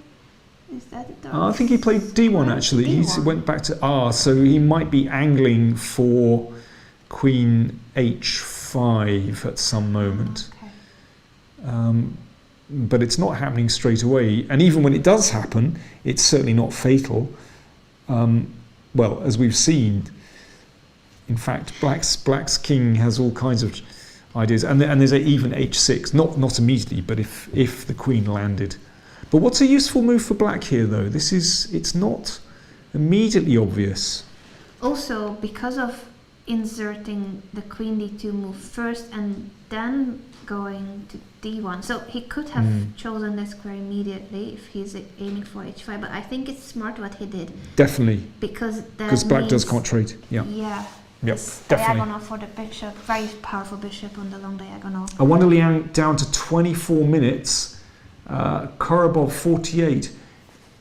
It's still very hard to see how black actually relieves this pressure and goes forward, because white's pieces are very actively placed with the bishop on a2, which is shut out at the moment, but it means black can't actually push those pawns very easily. So this is still very tense. I prefer black, but I'm not quite sure how we go forward. I think I would prefer white. Really? Prefer it's easy, in the sense that it's easier to play. I think so. Yeah, no, I know what you mean. I think black is better, but probably easier to play for white, actually. And I agree with you there that I can easily imagine that the engine would like this more for black, because there has to be a precise way to keep going and not get mated for black, but it's not that simple. Yeah. I just wonder whether we should be redeploying the knight on d6, because at the moment it's not going anywhere. So that knight would live very happily on g4, for example. So Yeah, but how do you get there? 98. Okay, taking the long journey. Yeah. And if I also starting my journey, we Let- have a move by Well, let's Korobov. see. So let's see that, and after his decision, we will go for a short break and come back with this game, because this is it. This is the tournament leader, Anton Korobov. He's got 7 points out of 8. I wonder, Liang, 16-year-old child prodigy, he is half a point behind Korobov, as well as 3 other players. So today, we may have an almost champion if Korobov wins and the rest of the field is not catching up. He played my move. He played your move? 98, because if Really? it comes to f6, and then it can either sit on d5 or g4. g4 is the square it wants to go to, of course. Yeah. Ooh, this could be problematic. We'll come back with this one. I'm curious about Awander's decision, so by the time we are back, I'm pretty sure he will have a response to 98. This is our main game. Also, Chuki is still playing, so make sure to stay with us. We'll be back in a few minutes. When we were young, the higher places made us strong together. Every day, we told each other to be friends forever. Mistakes and troubles didn't bring us down. Whoa. Friends and lovers just fooling around. Whoa. We got the passion, we got the love. The night is young and we will not fall. Should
Welcome back. We do need to catch up with the events on board one, as this is so critical for the final result of the tournament. This could well decide the winner even today. So we have Anton Korobov with 7 points. He's a half point clear of a Wonder Liang and some others, but a Wonder Liang with the white pieces. Now we left it where a Wonder Liang has sacked a pawn, but Korobov seems to be finding his feet. Let's just catch up. We left the game at the moment when Queen d2, Bishop g5, Queen d1 was played. aiming to get the queen to the h5 square and attack on h7 at some point. 98, your move. 94, activating the knight and also allowing the queen to get to h5, but the knight stops it just in time. Knight f3 and bishop to f6. Well, I really like the way Korobov has played this. He's packing out the kingside with his pieces. That bishop on f6 neutralizes white's bishop on c3, and well, how on earth does white make any inroads with the knights on g7 and g6? It looks like a very clear and safe extra pawn. I agree with you. So the moment when Awanda sacrificed, it looked promising. f5, oh, king's jumping, sorry. f5, that was his idea, to give up a pawn, and it was promising. Plus, he always had the option of getting an exchange, so he could have gone bishop h6 at several points when black doesn't have the time to move the rook away because that will lead to mate. So he would have had to play king to h8 and give up the rook, and that's what Korobov must have wanted, to have a minor piece and a pawn for the rook. Awanda wasn't interested in taking the rook. But I think it's rebounding on him. Could be. If we just, that's the position we've got. So he's made one more move. He's played queen d2, and he's going to try and throw that into h6, but do we believe that? And what happens in this position if we play pawn to f4? If I just shut out the queen? That's very logical. Cutting the route to h6. It's actually possible to exchange bishops as well first. I mean, slight concern with f4 is that white might play d4 and then cut the bishop back to b1, and so let's just put back f4. I wonder whether we should exchange bishops on c3. Sure. And then Now, I'm going to have to live with queen h6, but I think I'll just be able to play rook e8 at some moment. So here, now, could I play, let me see, queen f6? Let's keep packing out the king side. so you will give me this pawn.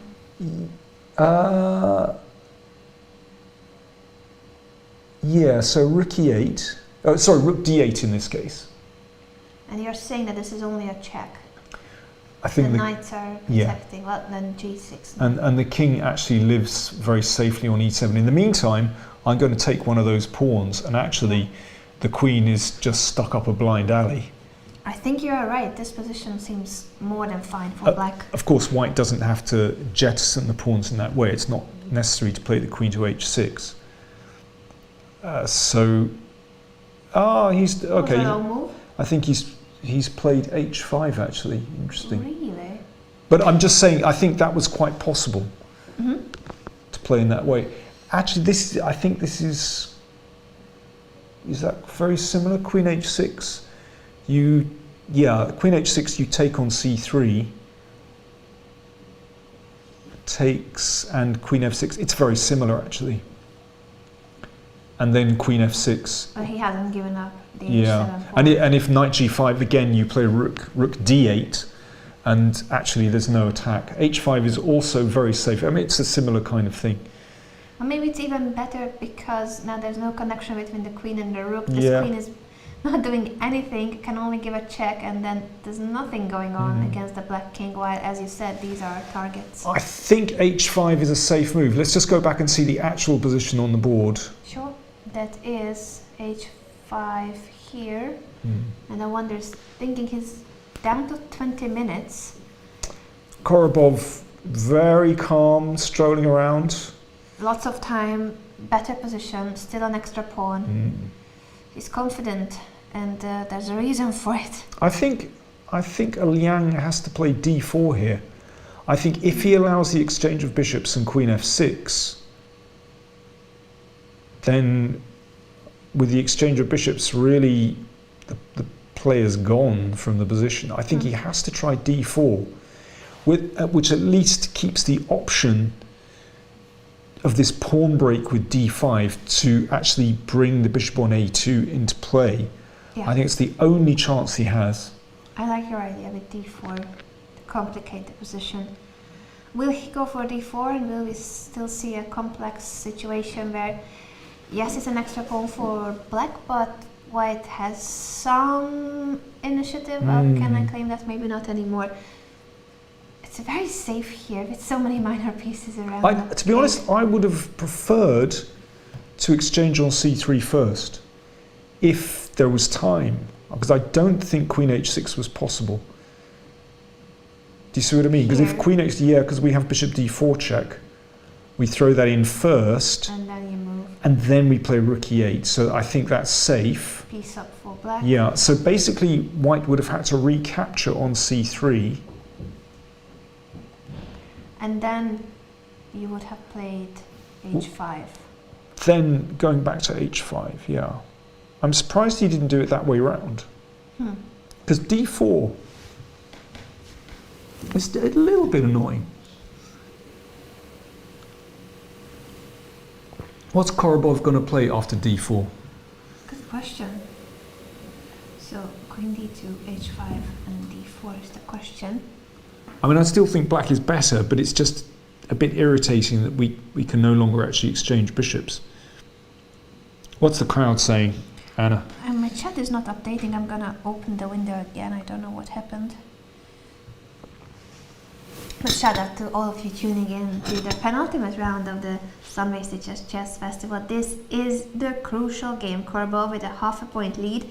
If he wins today, it's almost sure that he will win the tournament. The thing is, if there's a shared first place, so if there's someone from the players on 6.5 points who also wins today and will still be half a point behind Korobov, then there's a chance that Korobov needs to take into account that a draw in the last round will not guarantee him the first prize, because if there will be anyone matching his points, he will have to play a blitz playoff. Well, I think we can see from those standings that it's impossible to work out any kind of permutations until the results are in from today, because there is just a crush of players running down to 6 points. Look at the number of players on 6, and then on 5.5, even more players, including Vasily Ivanchuk. So we better concentrate on the chess rather than the standings for the time being. So here, I'm wondering after d4 whether black should play pawn to f4. And maybe that's too ambitious. It opens up the diagonals. Then bishop b1 is annoying. Yeah, okay. Can I put that one back very quickly? Okay. I think he's moved. Has he moved? But only because it's you, Danny. Thank you. Has he made a move? I can't see. Maybe he has. Yes. He has. He didn't play d4. Okay. Is that good or bad? I think he's moved the rook over. Rook over to e1, f1. Probably f1. What's with my chat? Not sure. Twitch. But I'm surprised he didn't play d4 because it keeps more tension in the position. I think we have more viewers than Bob Ross. Who's Bob Ross? You don't know Bob Ross? Is he the painter? The famous Twitch streamer, Bob Ross? Is he a the painter? Have you seen any of his tutorials? He's really good. I have, his actually. voice is so soothing and calming. Yeah, no, I have. But he's got a Twitch channel too, and I think we have more viewers than Bob Ross. Golly. So we made it. Basically, it means we made it.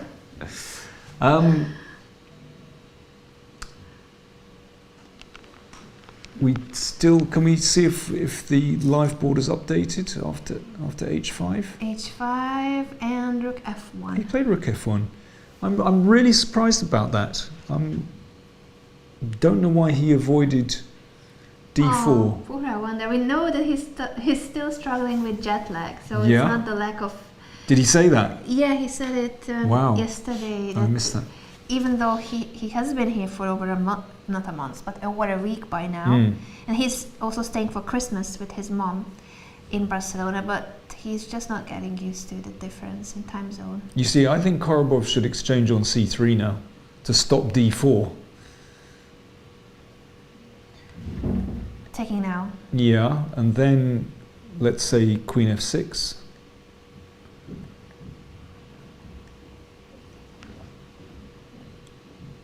And if queen h6, then rook d8. Well, in fact, it's possible you don't even, we can take already on c3. So after queen f6, d4 will be necessary. Uh-huh.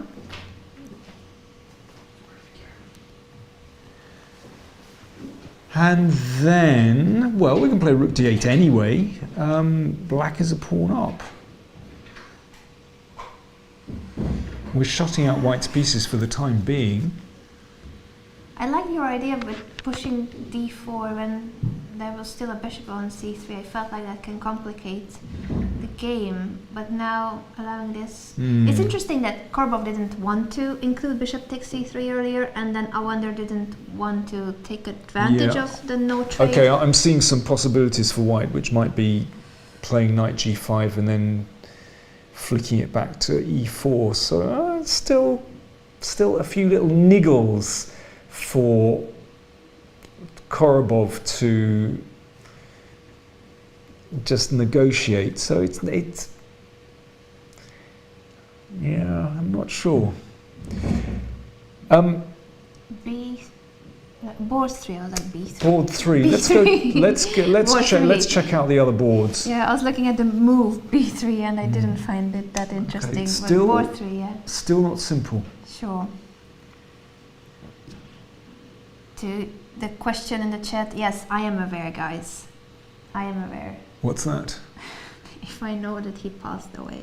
Like, all his tutorials are on VHS, but there's a Twitch channel dedicated to his old courses. It was on TV in the States decades ago. I was going to say that, but... Well, it's a joke on my channel because I made a tutorial. I followed one of his tutorials as Goth Anna. Right. And so she was referring to him as a famous Twitch streamer, but apparently not everybody watches Goth Anna, so... Okay. Board 3. Board 3 is Donchenko with the white pieces against Nasuta. Nasuta is also on 6.5. So with a victory, he can be in second place with 1 round to go. Oh, it's kicking off there. That looks like fun. Donchenko, 34 minutes remaining. Nasuta, an hour. Okay, we better see how we got there. Sure. Donchenko seems to be also struggling with a little bit of a lack of energy, but he's got chocolate. See? He's got chocolate. He was rubbing his eyes. He's feeling sleepy, but he's got chocolate. Fresh fruit. Number 2 player of Germany. Getting that chocolate. Okay, well, intake. the proof of the pudding is in the eating. Let's see the result of the game. Okay, so bishop takes b7. We were looking at c takes d4. Instead, knight c4, bishop c6 check. The king cannot castle anymore. Queen c2 with c takes. Now white can and did castle. D takes c3. So from a pawn down, black ended up being a pawn up, but with a vulnerable king. Well, he's playing in a very ambitious way. The variations we were looking at simplified, but black here has gone for it, and playing with the king on f7, there are some light squares that need some attention. What happens on queen b3? What's happening there? Queen b3? Oh, sorry, queen c5. What am I talking about? Queen c5 protects everything, yeah. Let's see another attempt. Yeah. Because if there's nothing concrete about the king and the piece placement of black, then the c3 pass pawn is really powerful. And how is queen e4?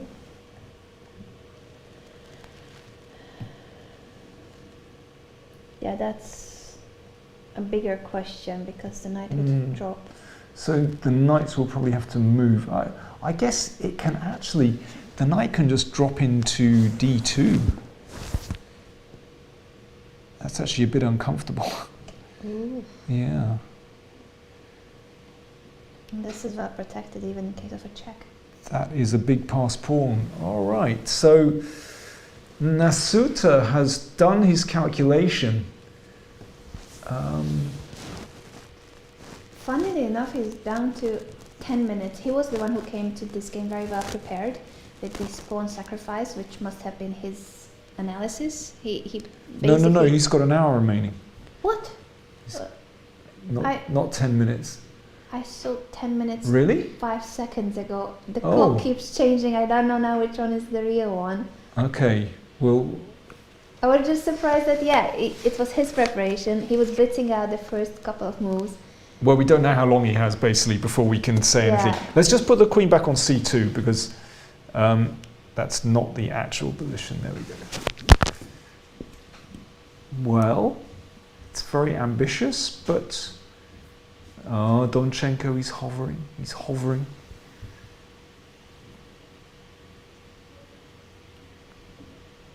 Could just be better for black. And there's a huge passed pawn, and I like it that knight, which is a bit loose, has potentially a chance to just throw itself on d2, which is protected, and just cuts out white's rooks, which will make it easier to consolidate.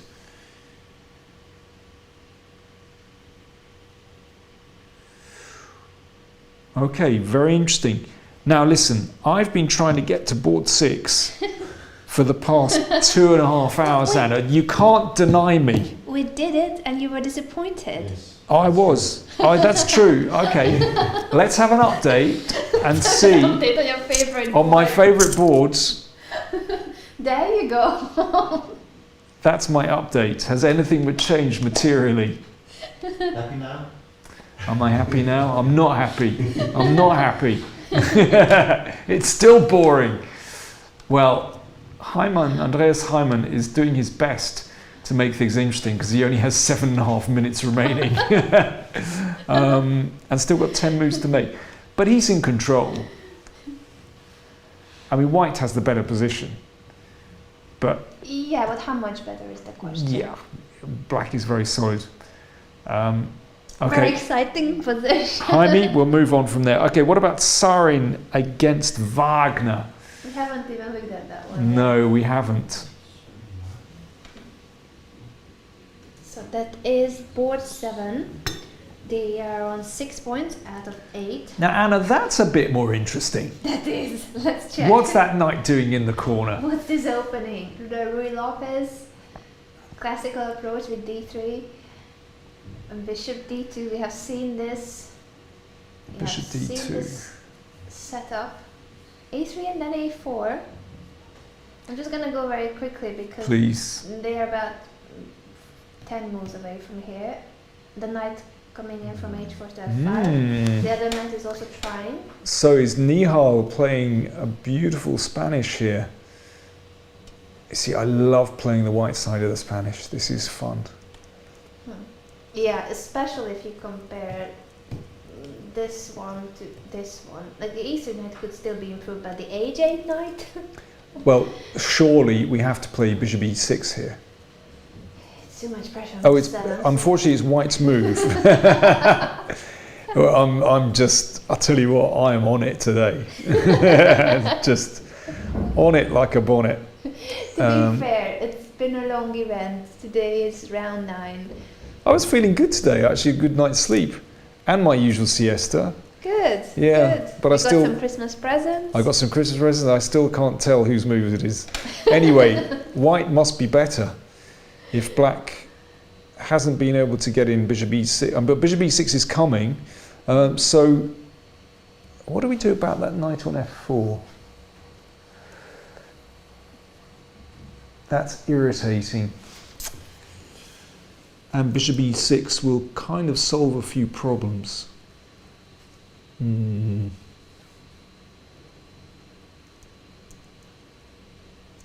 is g3 easy. I need to stick to my usual policy of giving up a pawn. g3 takes king g2, knight g5. Okay, it's another blitz move. Here we go. Every position I have to give up a pawn. F4. F4. Not forced. And now, yeah, okay, knight. It may not be the best way to Knight play. G4. It's still gonna come here. Knight G4. Or knight d. I don't know which is better. Knight g4. Maybe. Interesting. You're not convinced, are you? No, you're not convinced. Anyway, that's not necessary. And what about our friends on Timur Gorayev, which was looked yes. mad against Ariel Ehrenberg from Israel? I'm really interested in that because that was a mad position. How far have we got on that one? A couple of moves, so let's just roll back. Only a couple. Well, about 8 moves maybe. Wait. We need to go right back to queen e4 Queen check. E4 check. King c8, that's where we left it. We were thinking that Timur may be taking too much risk today. Bishop or not having a f4. good Okay, day. I was thinking knight d5 offered good comp. Bishop Yeah. f4, of course, threatens queen c6. Now, That's a good threat, made in 2. there's Gorayev. He's shaking at the board, shaking his leg. When my opponent does that, I say, excuse me, would you mind not shaking? Because it just, the whole table starts Yeah. shaking. I'm afraid I would have a quiet word. You have the right to. Absolutely. So bishop f4, queen b6 to cover the c6 square, knight to d5 now with the tempo, queen b7, bishop Ooh, c7, wow. trap the rook. Crazy That's stuff. not the right one. This one is. Yeah. No squares. But maybe not so important. He took it. And queen takes d5. Then bishop e7. So exchange up for white. Material-wise, how many pawns? An extra pawn. It's a pawn and a rook. Okay, let's see. Well, now not a pawn anymore, but equal pawns. Rook for bishop. Do you know what? I would say Gorayev would be delighted that he's reached this position.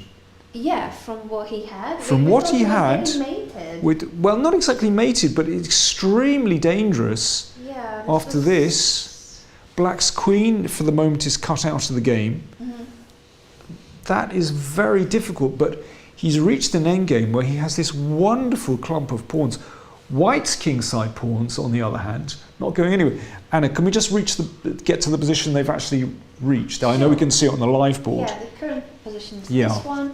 Exchange up, but there's this pawn mass here in the center that's giving black counter chances. White's problem is that the kingside pawns are going nowhere, and even if they had a few moves, the bishop actually controls them. Mhm. So this is, I would say, a dream for Gorayev. Yeah. Those pawns are rolling very quickly. Even if they get kind of stuck for a bit, the king can follow up very, very quickly. I think Ehrenberg has, I would say, completely misassessed this. This looks fantastic for black. A better continuation. Maybe he felt like winning the rook was a big deal or some kind of a progress, but it would have been the case if black is forced to take the bishop, but taking the knight on d5, which is a stronger piece here, was key. We've got some more moves as well. I've just seen Really? Timur played a move. Can't see it on my board yet. I think our producer has digged up something from the past for us that's related to Mihal's game. Let's take a look. Okay, Oh, what's this? Danny, another book of yours. You don't remember this? Mastering the Spanish. I'm not sure why it says kaziahut.com. Oh, okay, yes. Is it downloaded What's from that? some pirate? Is that pirated? Somebody has pirated an old book of mine. I didn't see that. Mastering the Spanish. With the That's absolutely outrageous. Someone has pirated an old book of mine. No wonder I'm not getting any royalties.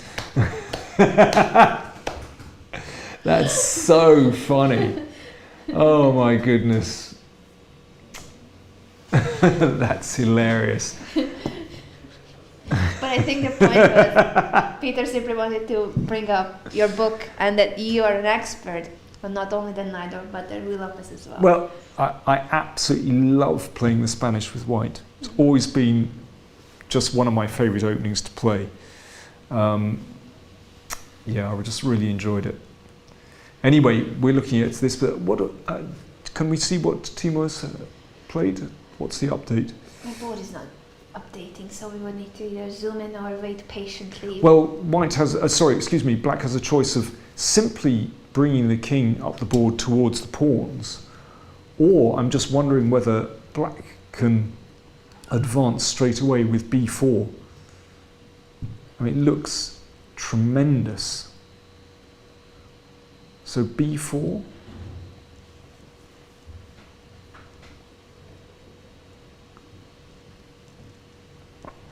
They're like little bugs moving down the board. I think Ehrenberg has just blown it completely. How are the clock times? He's only got 7 minutes remaining. Yeah, this time, and the position used to be so much more promising. I think actually from the camera, I think he's actually Tuma has played King C7, just absolutely fine. I mean, it's probably. Oh, King C7, yes. Yeah, I think at some moment the king is going to have to follow the pawns up the board. Yeah, it is King C7, yeah. And then King G2, and then Timur is to move again. So King G2 played for white. So, well, I see nothing wrong with King C6 if he's following this policy, just to put the king up the board, and then he'll start pushing, supported by the king. I find it really hard to believe that white can survive this. Okay, listen, let's move on. There was another board that I wanted to check out, which was, how's Chucky doing? Oh, yeah. Yeah, Chucky Cam. Let's go back to our special camera on Vasily Ivanchuk. He, unfortunately, for fans of Ivanchuk, is only on 5.5 points, which means that he cannot win the tournament. But with 2 wins, he will still make it to, well, the top of the standings, not the very top. The current position being this one. Wow. Very interesting. So we saw in. Wait, where did we see it this last time? The pressure on the back. Queen H5. Pawn. Oh yeah, black gave up the pawn, or rather, Chucky took the pawn. Oh, my move, Bishop G4. Yeah. So black was trying to get some counter play for the pawn, knight f4, attacking the queen. So now the rook will be saved. Nice maneuvers, chasing the bishop away.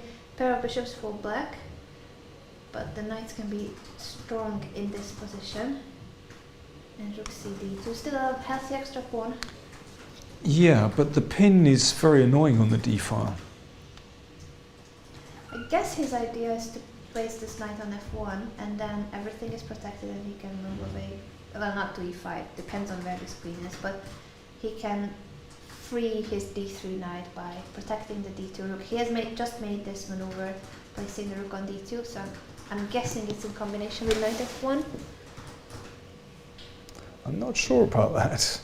So then, what else? b4? That's a more aggressive way I don't know. of dealing with the pin. Well, first of all, what's the threat? The threat of? What is black's threat in this position? I think nothing.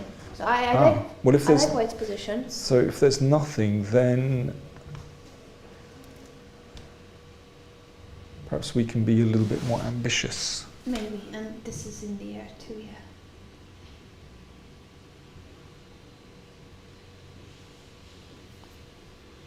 Thing is, I'm not quite sure where that knight moves to. Kaders has just made a move, which is, I believe, bishop to b8.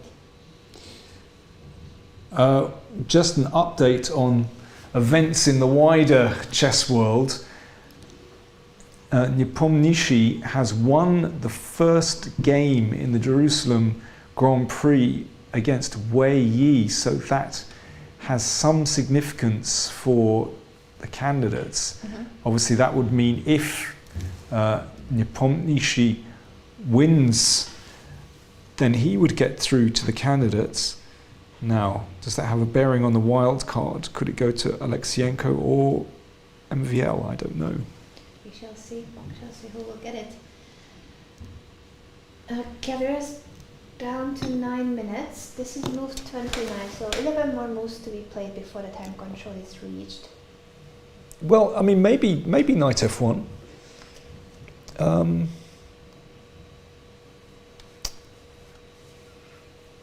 And one thing is that, after the big exchange, then White's queen stands very well. But does Black have knight e4 here?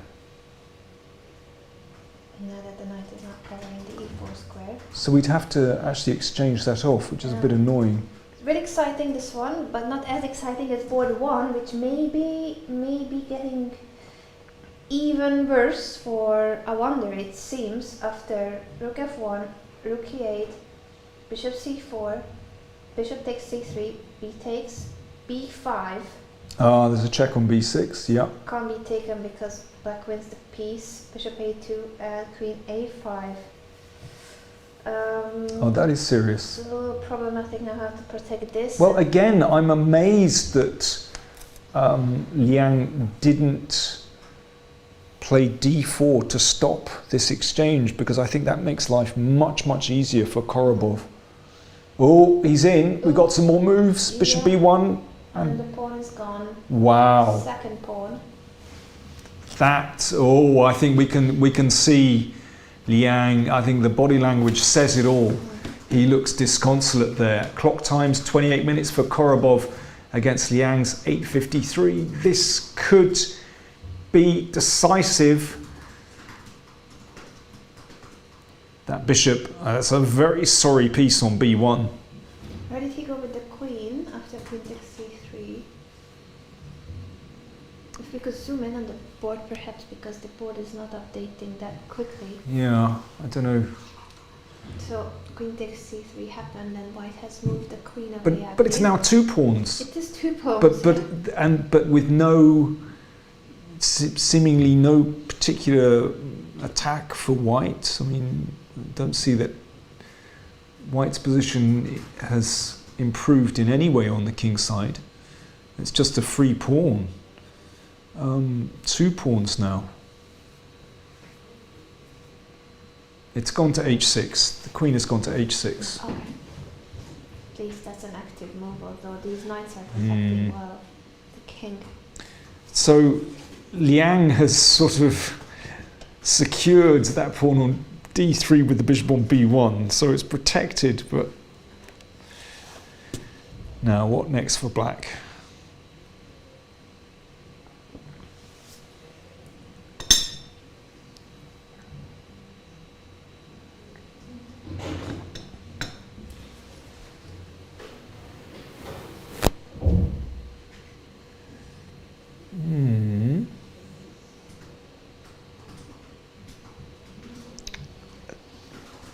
I want to start trading pieces. I want to get in a rook into the position.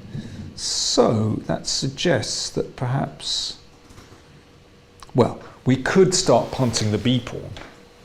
Yeah. So if we play b4 and put it on b2, then White has to prove something at the other end of the board. It's a boss pawn. And it sets up queen c1 as well.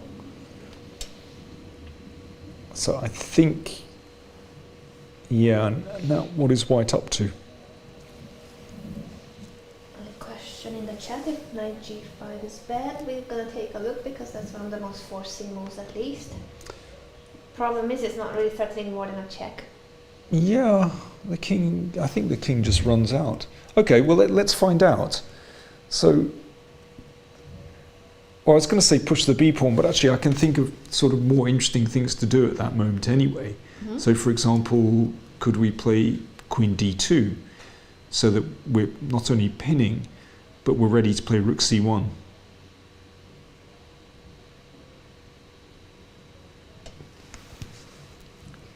I like it a lot. I think this could be close to decisive advantage for Korobov. 2 extra pawns and white's attack is nowhere. This is just an illusion that the queen on h6 is doing something. Yeah, you can take on h5 with the rook. Will that help? Well, if it's taken, then queen okay. h6, yeah. In this case it will help because I can get mated if I take it. But actually, I think it could just be ignored, because... Once again, this is only a check. One pawn less. So, C1? rook c1. Threatening to take and win the bishop. That looks okay, unless, again... Am I overlooking something? But surely black is just crawling in there. I think that's the problem.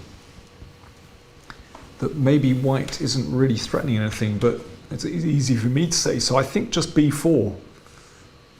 That's the one I want. Could be. It's looking great for Korobov. He's leading with half a point. So in case he wins and moves on to 8 out of 9, that's such an impressive score. It's gonna depend on board 2 and board 3 whether there will be anyone half a point behind him or it's gonna be a point lead.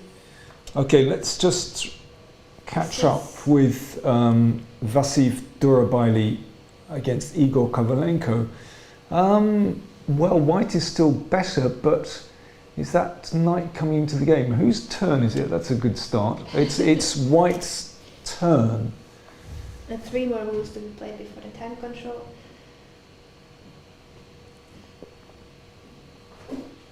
Kovalenko with the stare. Well, he's fighting hard. So knight c5 he wants to make. So white has a kind of a free roll in this position to do something.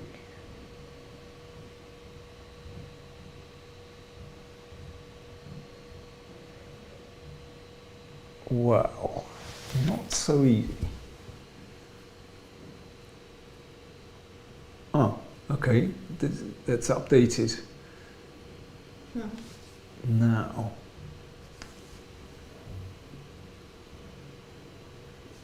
so if you take on c5, then king b4, then black will start to get counterplay on the king side. So we need to hold back for the moment. King b4, then knight e6. It's not so clear anymore. So do you play rook d5 and rook a5? How's that one? Let's give that one a shot. Okay, so bring your rook over here. Double attack.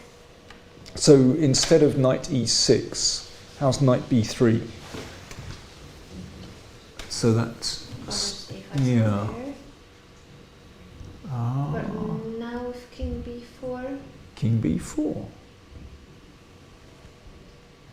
Threatening to really sideline that piece. Yep, that looks like a good move. Okay, so that's my offering, rook d5. Instead, okay, that one really is very unpleasant for black. So we need to put the knight back on c5. And I assume knight e6, rook a5, and then we try to somehow generate play on the king side, but king e4 takes on a4. Okay. Oh, he's just taken. He took on c5. Wow. Oh. Okay, so he thinks he's better here. Instead of rook d5. I thought this offered black counterplay on the king side, but he must feel that this is the best way to go. So king b4. I like your idea with rook d5. Or do we start with rook d6? And because I want to basically, if black can play king e4 and f5 and king f3, then he's rolling. So maybe we should start with rook d6. I'm really surprised he's gone for this.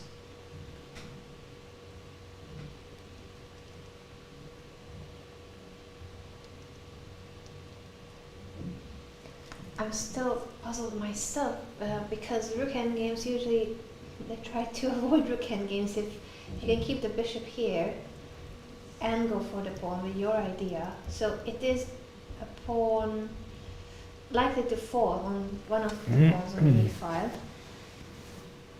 Why did he not like this move? I'm not sure.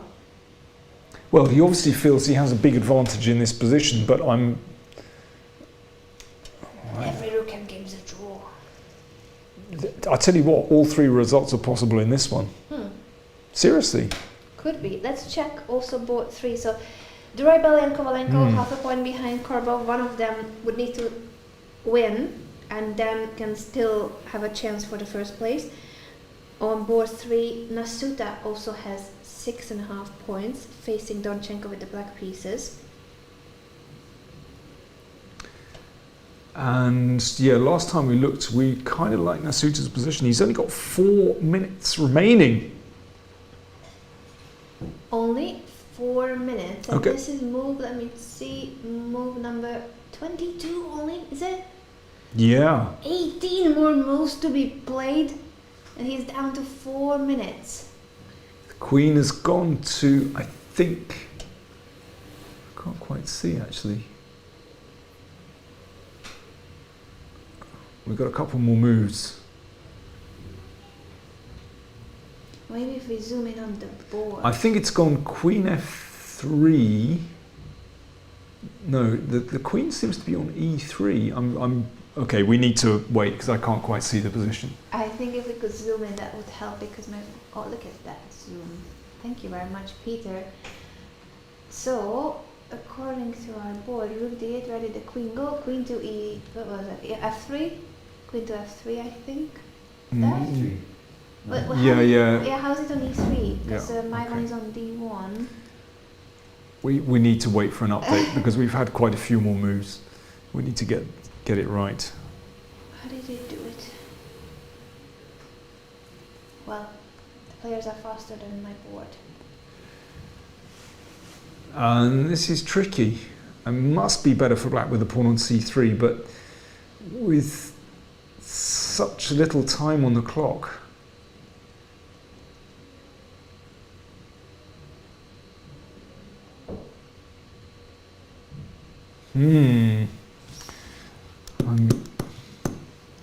The anticipation is killing me. Come on, let's see those moves.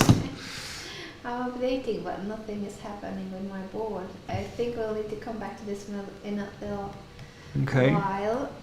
I still want to see board 1. I keep going back to board 1 because this is it. This could be the game that decides the championship in case Korobov wins and the other players on 6.5 cannot. He may win the tournament with just a draw tomorrow with the white pieces. That would be an easy task for him if he only needs a draw. Queen h6 played, rook c7, and now rook g3. So Liang is still hacking away. You've got to admire his spirit. He's doing his level best to try and create complications here. I still don't quite see what he's up to. I suppose the knight can now fly in and perhaps take on f7. So he might be... It's a kind of slow motion threat. And Nasuta keeps making moves. I don't know if I can see that. I'll go back in a moment. Yeah, we should say this is the position on board 1, but the camera is still on Nasuta and Donchenko. Because I think we'll try to go back to that game in case our board is catching up. But no, our board is asleep. That's a pity. Okay, well, those are the top boards.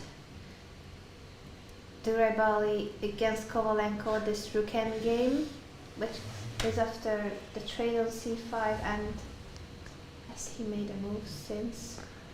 Yeah, should we focus on... Okay, there we are. There's the cam.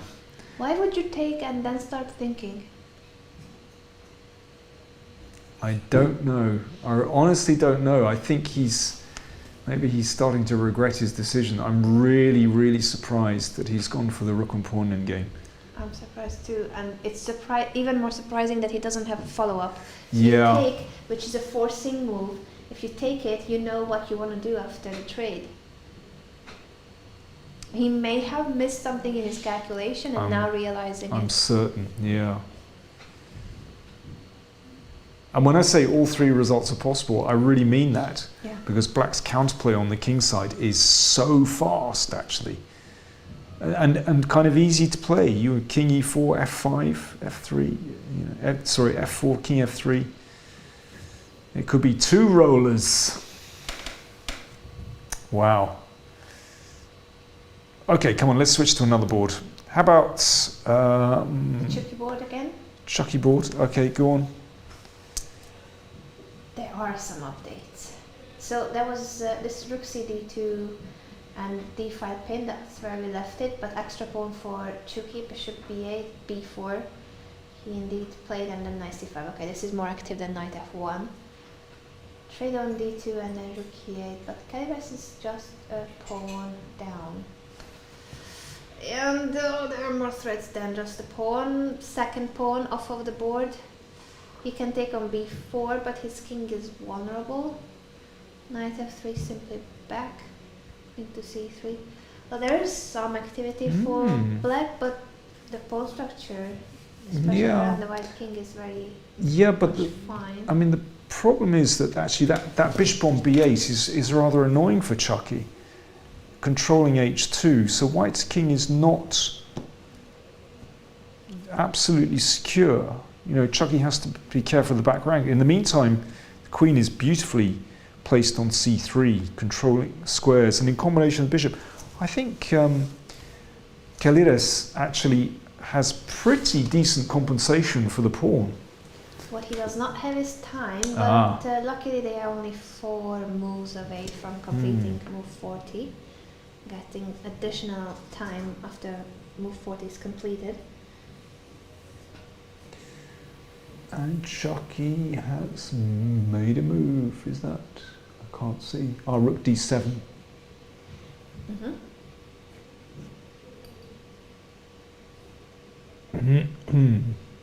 Well, f7 is secure, that's one thing. So,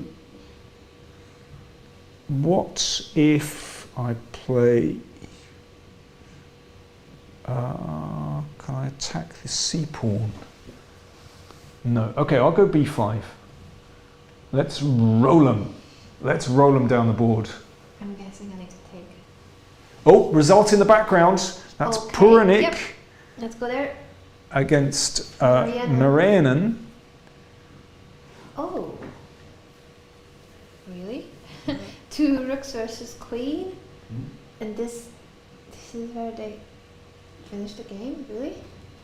Rook b3, king h7 being the final move.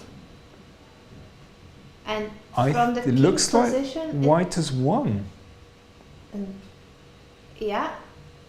Win King for H7. white. They must have made well moves then. King h7, you don't resign after No, making a move. I suspect that king g2 was the next move, And d5, and d6. probably d5 coming. Okay, we are missing some moves, but Puranik has won his game. Okay, that's an important result. So he goes up to 7 out of 9. And b5 played by Calibres. It's not an easy position. And Chucky... No, he hasn't taken yet, actually. Yeah, taking was our move.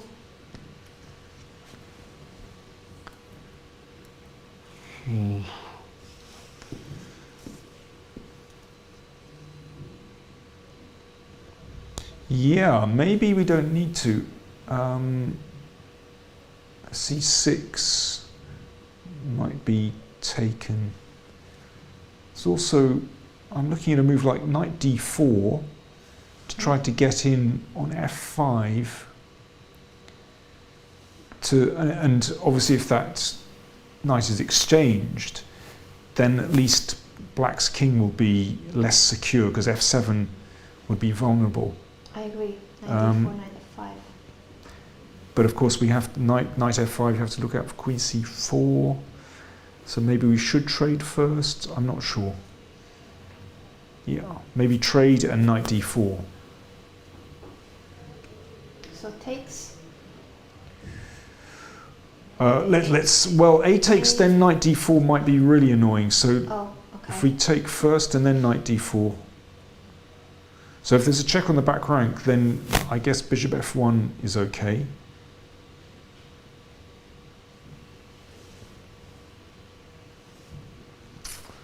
I'm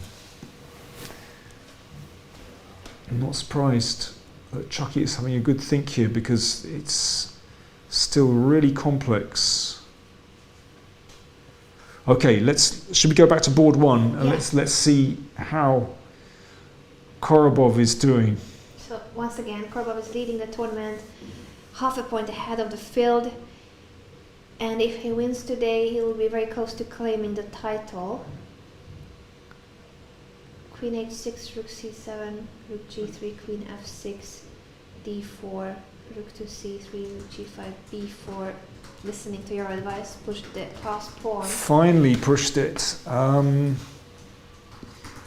this trade on g6, but in the end this is also hanging, so that's Yeah. not really recommendable otherwise. So still seems as though Korobov is packing out the king side. That bishop on b1, desperate to get into the game. I don't think the bishop will get into the game. This will be over before that. Rook d1 played.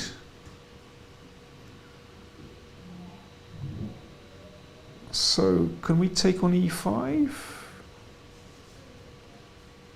What you mean? Oh, queen's on freeze. I beg your pardon. It's okay. Sorry about that. Okay. Now it's my turn to completely frazzle. So we push on again, b2. At least it has rook d1 been played. Is that? I think so. Yeah, rook d1 is.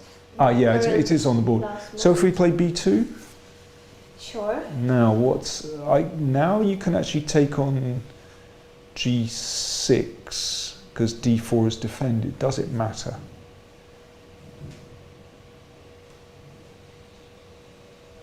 Well, threatening me, so we better take it. Do you know what? We're even getting to that moment when it's So rook takes g6.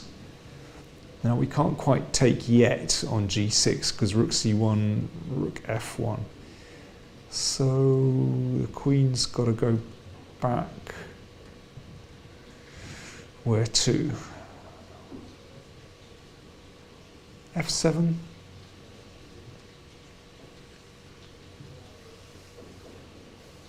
Or does that invite rook f6? It does invite rook f6. So maybe the queen should go somewhere else. Maybe queen e7.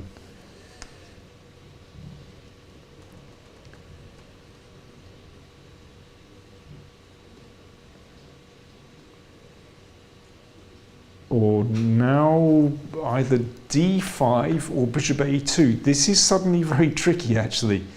Maybe I've pushed it too far. I think we'll have this position. Yeah. a2 takes on g6 takes. Let's forget the analysis board because. Well, it's gonna get there. I think this is the position. Really? Yeah. If we can zoom in, I believe they are heading toward the position we were looking at. Yes. Okay, he did do that. Okay, this is a little bit tricky though. Because that light squared bishop might actually get into the game. Clock times, 4 minutes remaining for I wonder Liang, 16 minutes for Korobov.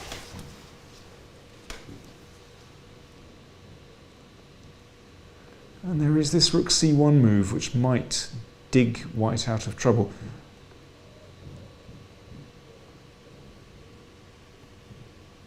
Okay, after queen f7, rook f6, there is rook c1.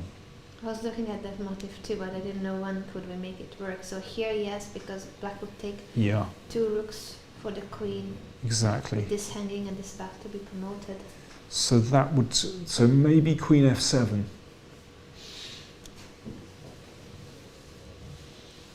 Now can we stir things up? So d5 again. I think we have rook c1 because the g6 rook is hanging.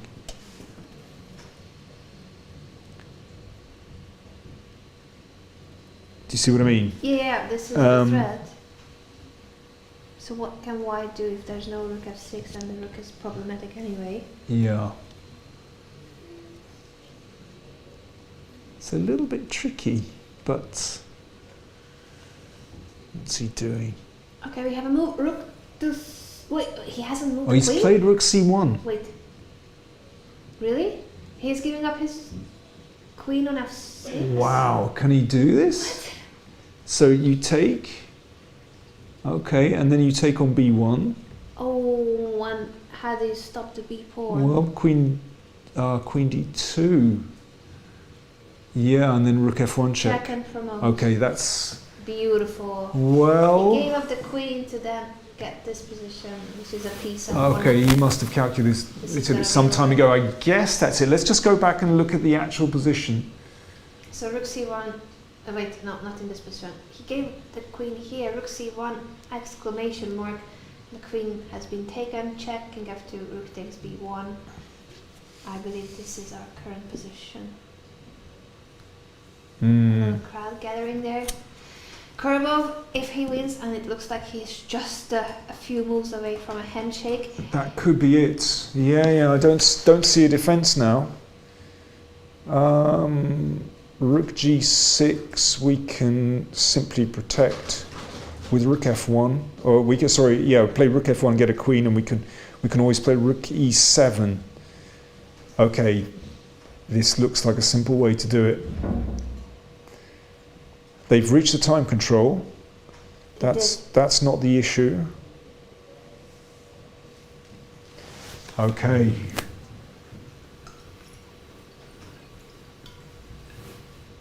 Yeah. And Korobov stands up. Winning position for the tournament leader, and he may win the championship with, well, no, he will still need to score at least a draw tomorrow. Well, I'll tell you what, he's gone about it the hard way, because he wasn't afraid to go into this Grand Prix attack line, and his position did look difficult, but he succeeded in finding this counter-attack. Again, a really impressive performance by Korobov. Basically, he doesn't get fazed by difficult situations, does he?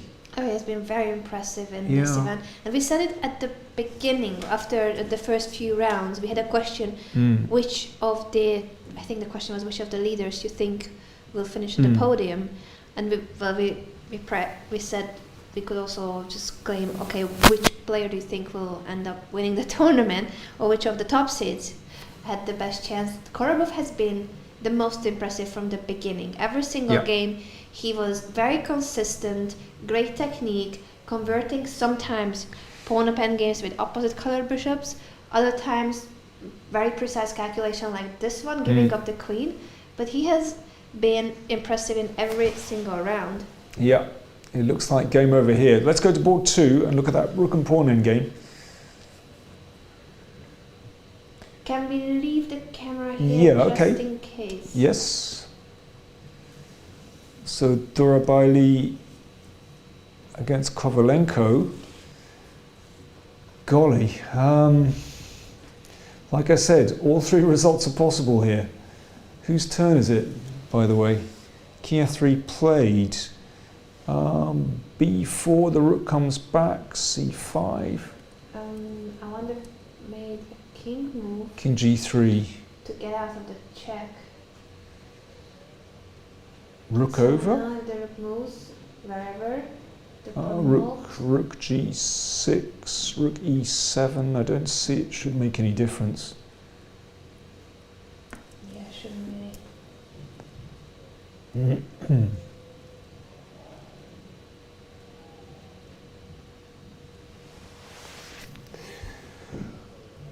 So, yeah, I don't really see any trick at all, actually. I'm not quite sure what he's angling for.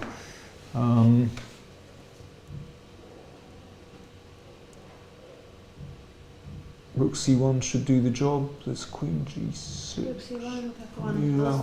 I don't see a better move. Yep.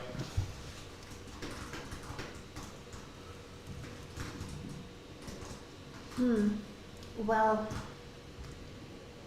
I think we can conclude that Korobov is about to win this game and move on to 8 out of 9 with 1 round to go.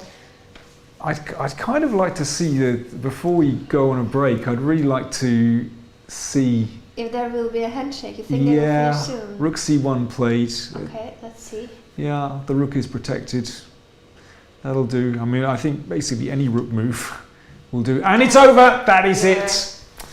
Excellent game from Korobov. And he looks like he is going to be, well, obviously tournament leader at the moment and could well be tournament winner just like that. I mean, actually, if Durabaili needs to win and Nasuta needs to win to even stand any kind of chance against him, let's see. Yeah, we'll come back with describing more what happened in the game between Alexander Liang and Anton Korobov and check board 2 and board 3.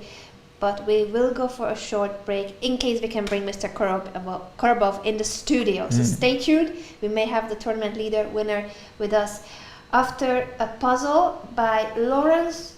No, sorry, we don't have a puzzle. But we do have a short break in case we get Mr. Korobov to join us. See you very shortly.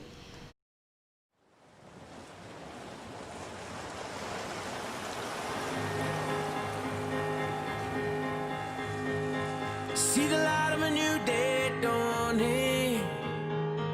Feel the love from a beating heart. And you know that we'll never say never if we ever get the chance. And it's good to be alive. It's good to be alive. This feeling's running high.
To be alive,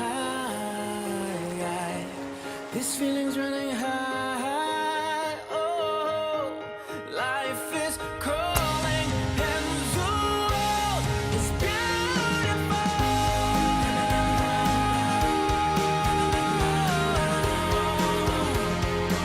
So beautiful.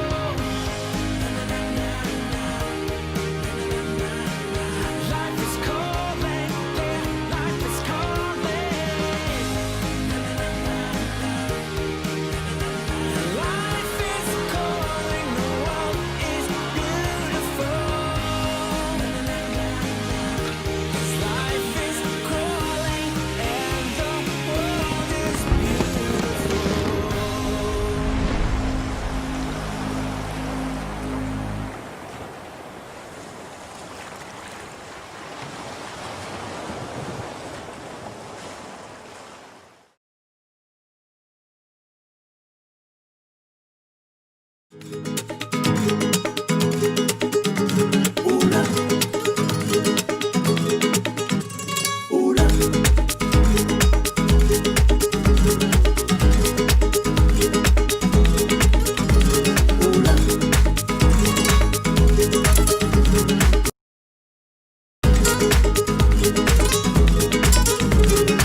Welcome back, everyone. This is the penultimate round of the Sunway Sitges Chess Festival. We may have an almost winner. Anton Korobov has won his game with the black pieces against a wonder Liang. We tried to invite him to the studio, but he said better tomorrow. I think if I rephrase his answer, but of course the players are not obliged to join us. He may not want to jinx his tournament. But also, we should mention that it's a very early start tomorrow. It's 9:30. True. So I'm sure he wants to eat and relax and rest before, the big game tomorrow. Yes, so he has now 8 points out of 9. Impressive score, and only 3 other players could be half a point behind him. Duraibali, Kovalenko and Nasuta are on 6.5. But can we go to win. Donchenko against Nasuta, because this has just blown up completely. So Nasuta is one of the players on 6.5 who, with a win, could be half a point behind Korobov. Crazy position. Let's just see how we got there. Where would you like to pick it up? Well, we're roughly where we left it, which was, somewhere around move 21. Rook trade on d1. Yeah, this is where we left it. Queen e2. Okay, this is where our board was not updating the moves. So the queen eventually got to e3, bishop c2. Well, at this moment, it looks pretty okay for black. But now, let's see.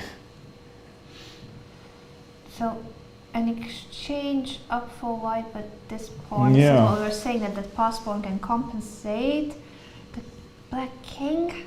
Now it's gone completely wild. This pawn is about to promote, but the black king is getting tons of checks. Bishop takes, queen b3, queen b2, we are repeating moves, but then white decides to go for a different square.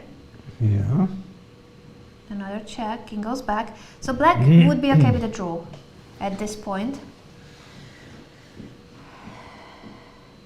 So queen b7, I don't think he can avoid that, because if the king goes to f4, queen b7 check, king f4, I would imagine, queen f3, king g5, rook g8, it must be mate in short order. So that's why after queen b7, the king has to go back to e5. And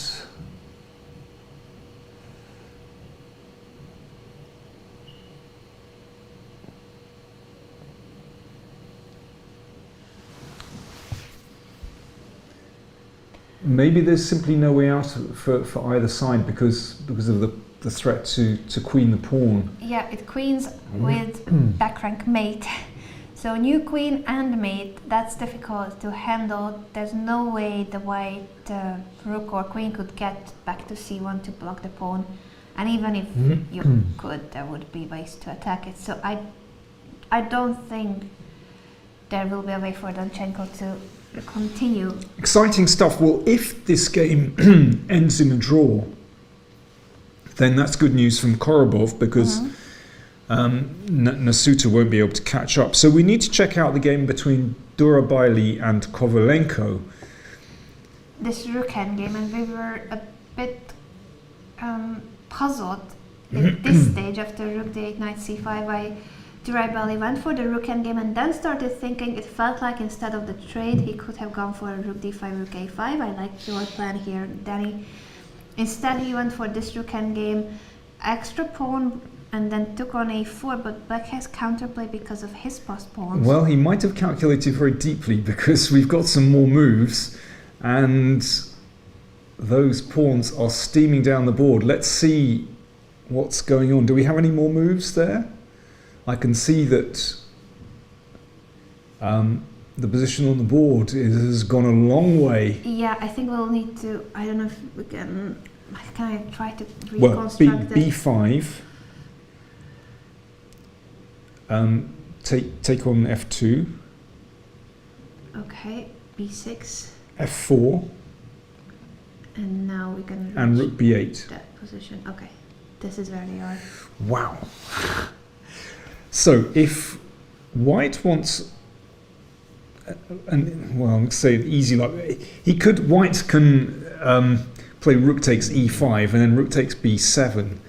And I have a feeling that will end in a draw because black's f-pawn ought to provide enough counterplay. So the question is, can white defend the b-pawn instead? And what will happen there? So rook b5, and if we go back to the position after, instead of taking the yeah, pawn so rook b5 to push this one. Now what happens on pawn to e4, c5, e3? Who is faster? Oh, check on e1. Check on e1. Yeah. That's the problem. That this is a check. Yeah. Right, so after the pawn gets to, the pawn is on c6, this is problematic. With the pawn, white pawn on c6, then white will put the rook, well, either here or behind the pawn. Yeah, or b2, b1 or rook e5. Which is better? Maybe it doesn't matter. Is this winning? Because white simply has c7 afterwards.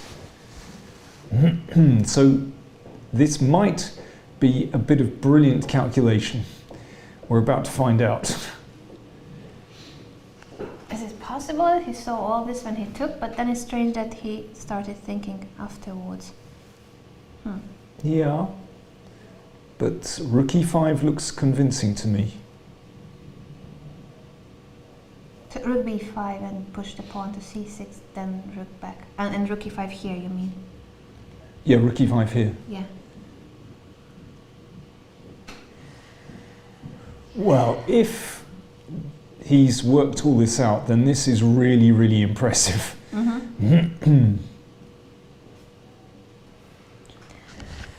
If Durabari wins, he will be the only one that's half a point behind Korobov. I'm just gonna keep an eye on the Nasuta game too, if they have repeated moves since.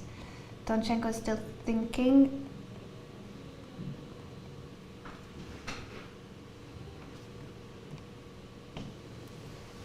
Yeah, could be winning after rook b5. I'm not sure what black plays.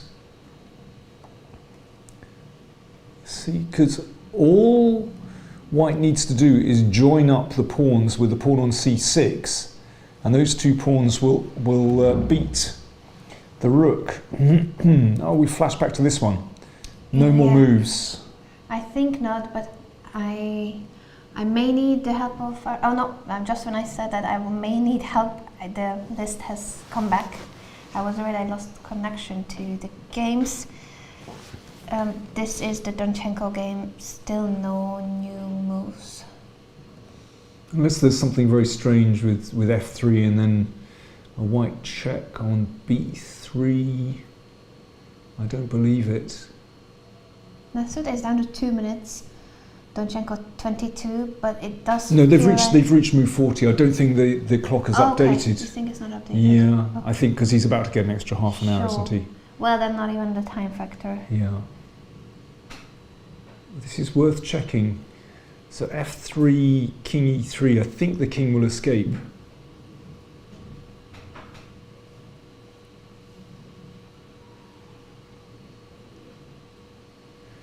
And queen b7, king e5, we've already had this one.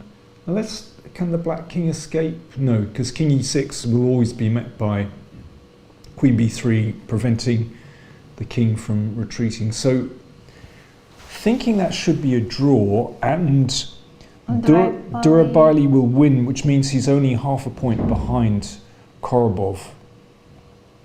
This is the current position. I think he has played rook to Has he played b5. rook b5? Yeah? I believe so, yes. I think it's winning. So It looks like winning. e4, c5, e3, c6, e2, rook behind the pawn. And then... Let's have a look at the standings and see who's still playing and what the scores are. So there we have Anton Korobov on 8 points. 2 players on 7. Abhimanyu Puranik and Timur Gareev. Ah, did Gareev win? He Wait. must have done. Yeah. Yes, It he did look very won. promising for him.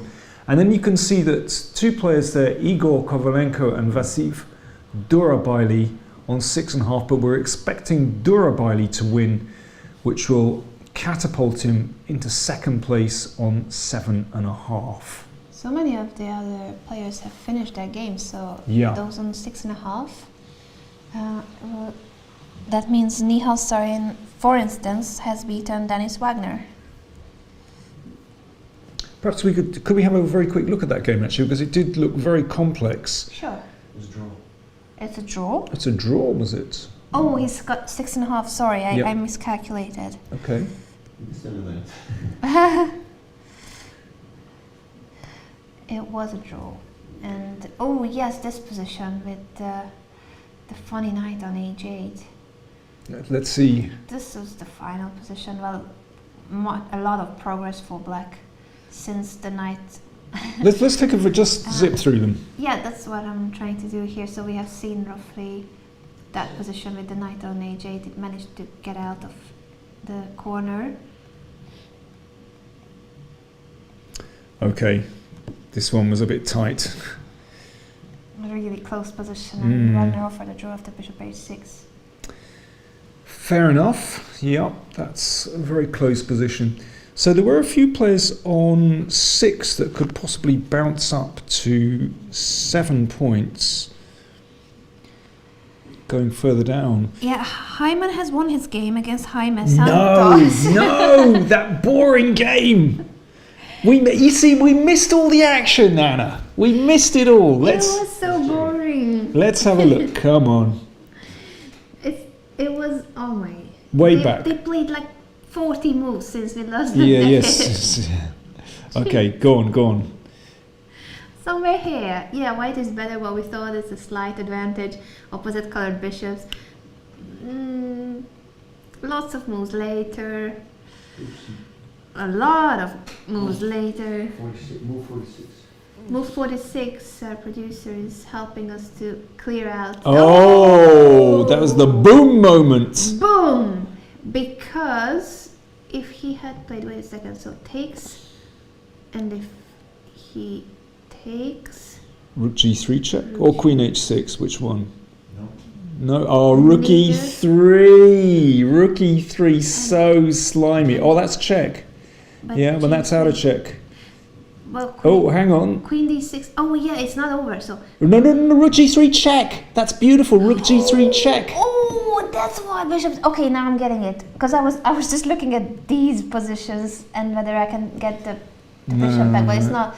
So wow, this beautiful rook g3 check here wins the queen. Actually, that's really funny. So rook g3 immediately isn't very good. Neither rook e3 immediately. So without bishop takes. That's why I stopped earlier, because I was looking at this move, but here it's not a big deal because there's no check here, and g3 also doesn't do anything. So Wow. takes on f6 first, and then we've got this curious double check tactic. So after bishop f6, let's just see what happened Boom. in the game. Bishop f6, bishop takes h3. Threatening mate, so white has to deal with that. Oh, Okay, this game has gone wild. and winning. All right. They trade the bishops to an endgame. yeah. That's Okay. So main pawns. basically, Jaime overlooked a tactic. So Hyman was kind of going around in circles, and something turned up. That's what can happen. That brings us back to the question of the day. Is chess 90% tactics? You can still let us know about your opinion on this short but sweet question by using the hashtag Sunway Sitges. Danny, any new tweets? Oh, I see a drawing of us. That's so cool. Did you see that one?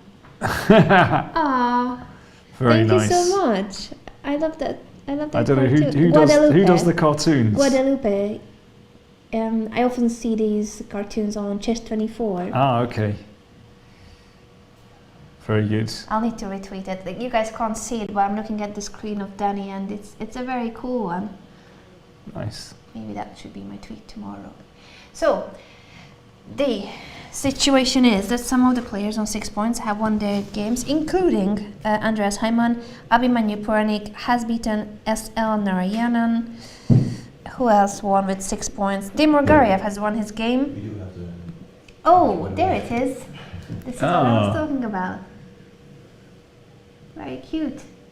And I think on the camera that we are watching, that was Anton Korobov on the left side in a Spider-Man suit, and on the right side that's Kirill Shevchenko, I believe. Oh, really? It was from a few rounds ago. Okay. Oh, actually it said it on the board. I didn't read it, but on the left side it said the board as well.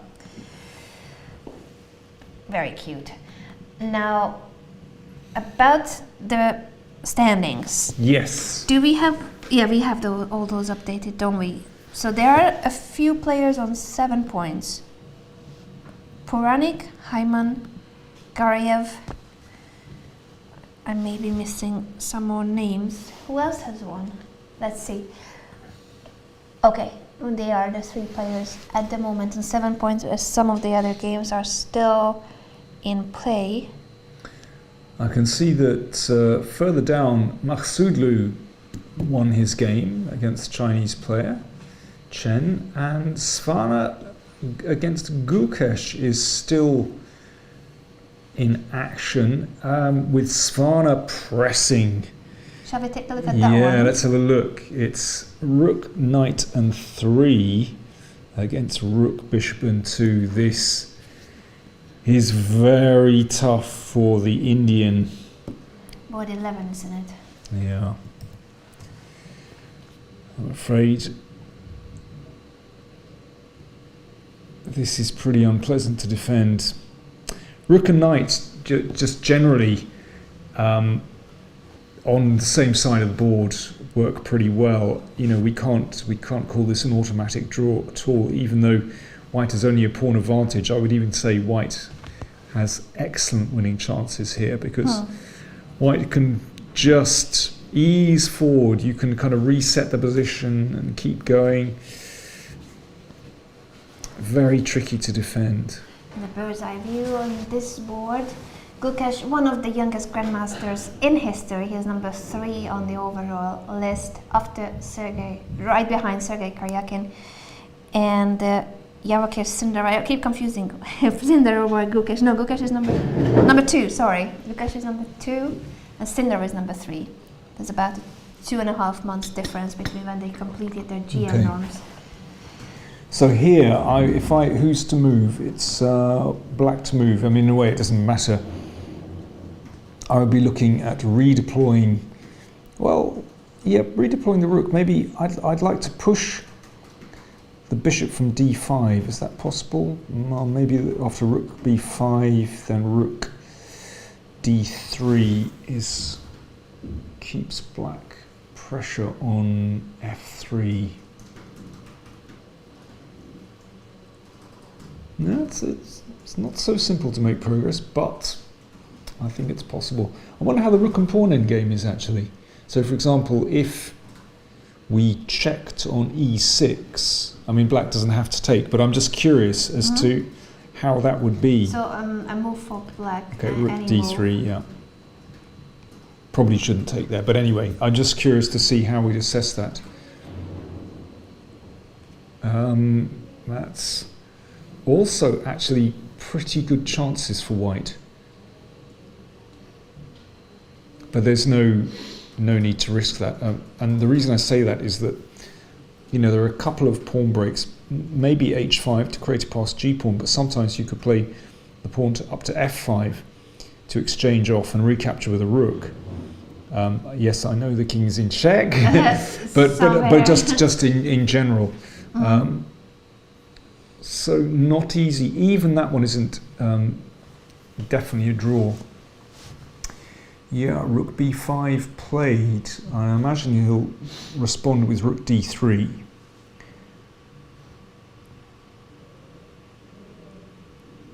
But this is going to be a long game. I don't think they will finish anytime soon, so maybe we can head back to the top boards. Yeah.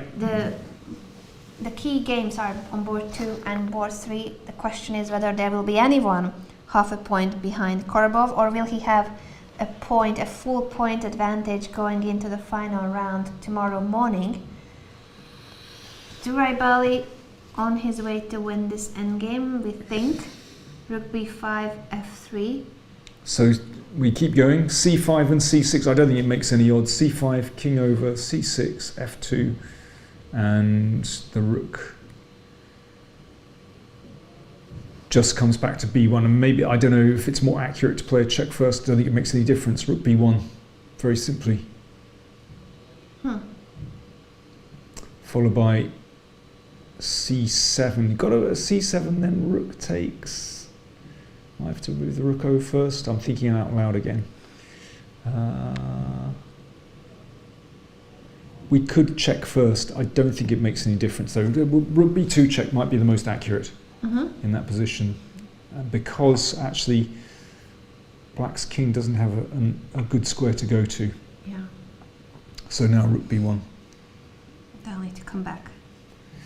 Yeah. Now, if we push too quickly, then c7 rook takes b7. Yes. Oh wait, no, it's not the c pawn. That's the d pawn. Wait, no, wait. No, Yeah. again, I'm not seeing the files properly. Wait. He's pushed c5. Yeah. Yeah, that's his c pawn, isn't Yeah, it?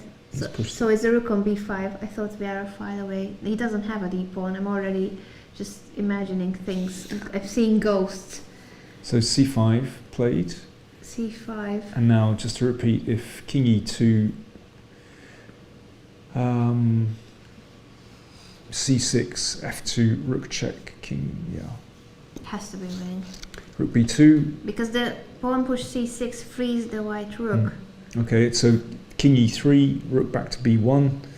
King e2. King e2, well, here we don't need to mess around with c7 because then rook takes. b7 is tricky. No, I think we leave that. We just move the rook across. So, for example, rook h1. Or where can it be hit? Let's say rook c1. Here. Yeah, rook c1. Why is that? Well, on needed? h1, then rook h8. Okay, you want to push. I want to push and play c8. You want to make sure the rook is not hanging Yeah, after exactly. rook d7. So if f1, we takes and just c7. And if e4, c7. c7. Makes sense. Exactly. So it's a bit slow motion, but actually, I mean, maybe there's a more elegant way to finish off, but I think that does the job. I think Kovalenko is gone. Question in the chat from Freedom. It seems like if chess is 90% tactics, then the other 10% are the knowledge which you need to know how to reach positions where the tactics will work out for you.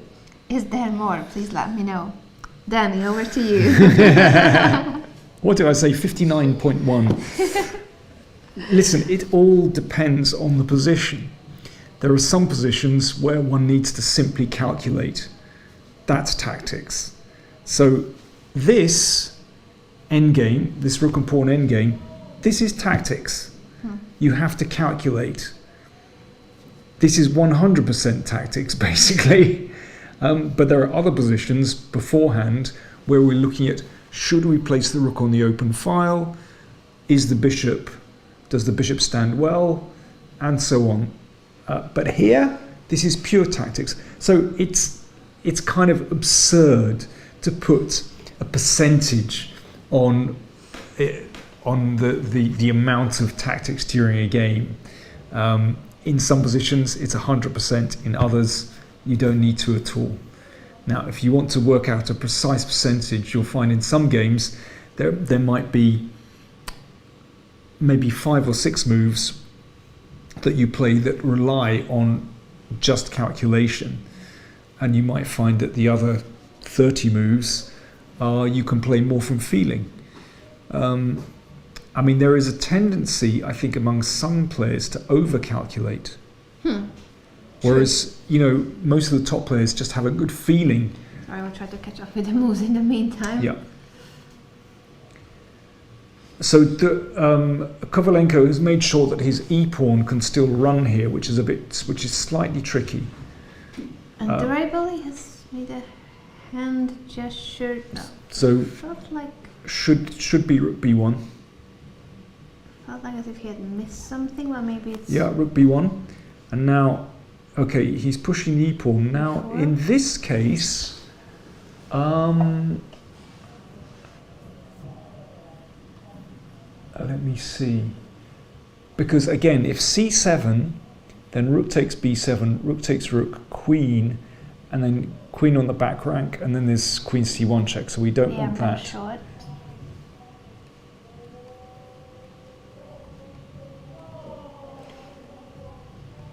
And we the take the queen. queen. Okay, so let's go back. So we need to avoid that one.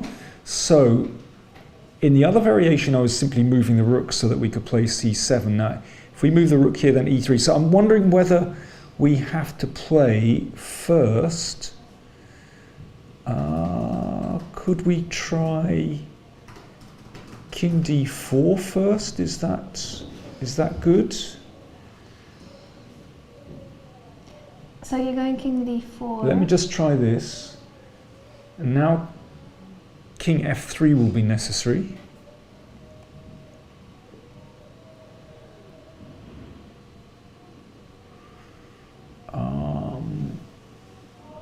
Is it? So if we move the rook now, e3, c7, there. Okay, I think, yeah, king d4. That's good. Mm-hmm. Right, in this position, for example, we could play rook a1. There might be a better move, but let me play rook a1. I mean, it's a stupid move, but... And if e3, then we play c7. And basically white is first. So the difference being, after rook takes b7, the rook on b1 is not hanging, c8 is queen, and Exactly. white is winning. I mean, that's a very clunky way of doing it. There might be a more elegant way, but I think that does the job.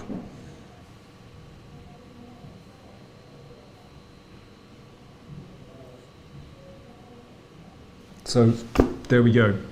100% calculation. I mean, rook a1 is just kind of a daft move to get the rook off the b file, if you see what I mean. Yeah. I'm sure there are other ways to do it. So if rook c1, that's the same idea. Rook c1 will do the job, yeah. But not rook d1. No, because of the check on d8, right. Yeah, and then Yeah. black promotes. Let's just show that one too real quick. It doesn't matter where you place the rook. Wait. So here, king d4, yeah. Here. This is one of the few bad moves. Yeah. Even if white promotes afterwards, I'm sorry. Because black will promote too.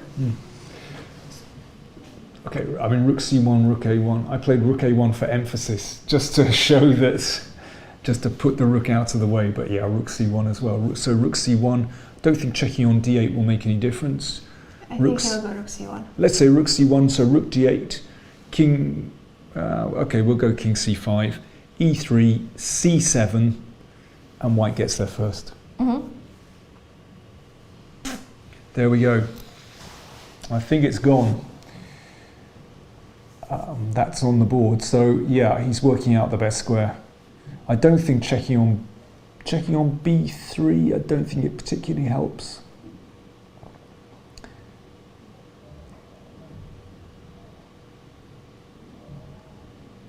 I think Kovalenko knows that this is the kind of body language that says he's aware of the result. It's just to play it out. He'll make a move or two and then resign. Yeah, I guess so. Should we, while we're waiting for that, shall we switch?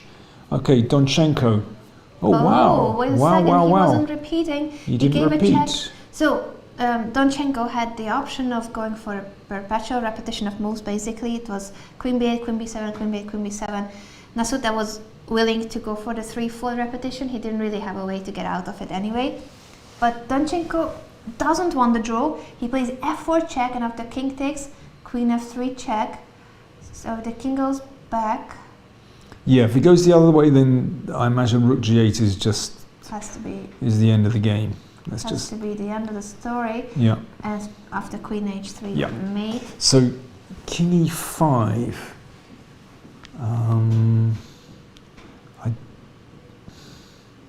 So queen e2, king goes back to f4. Oh, queen e2, king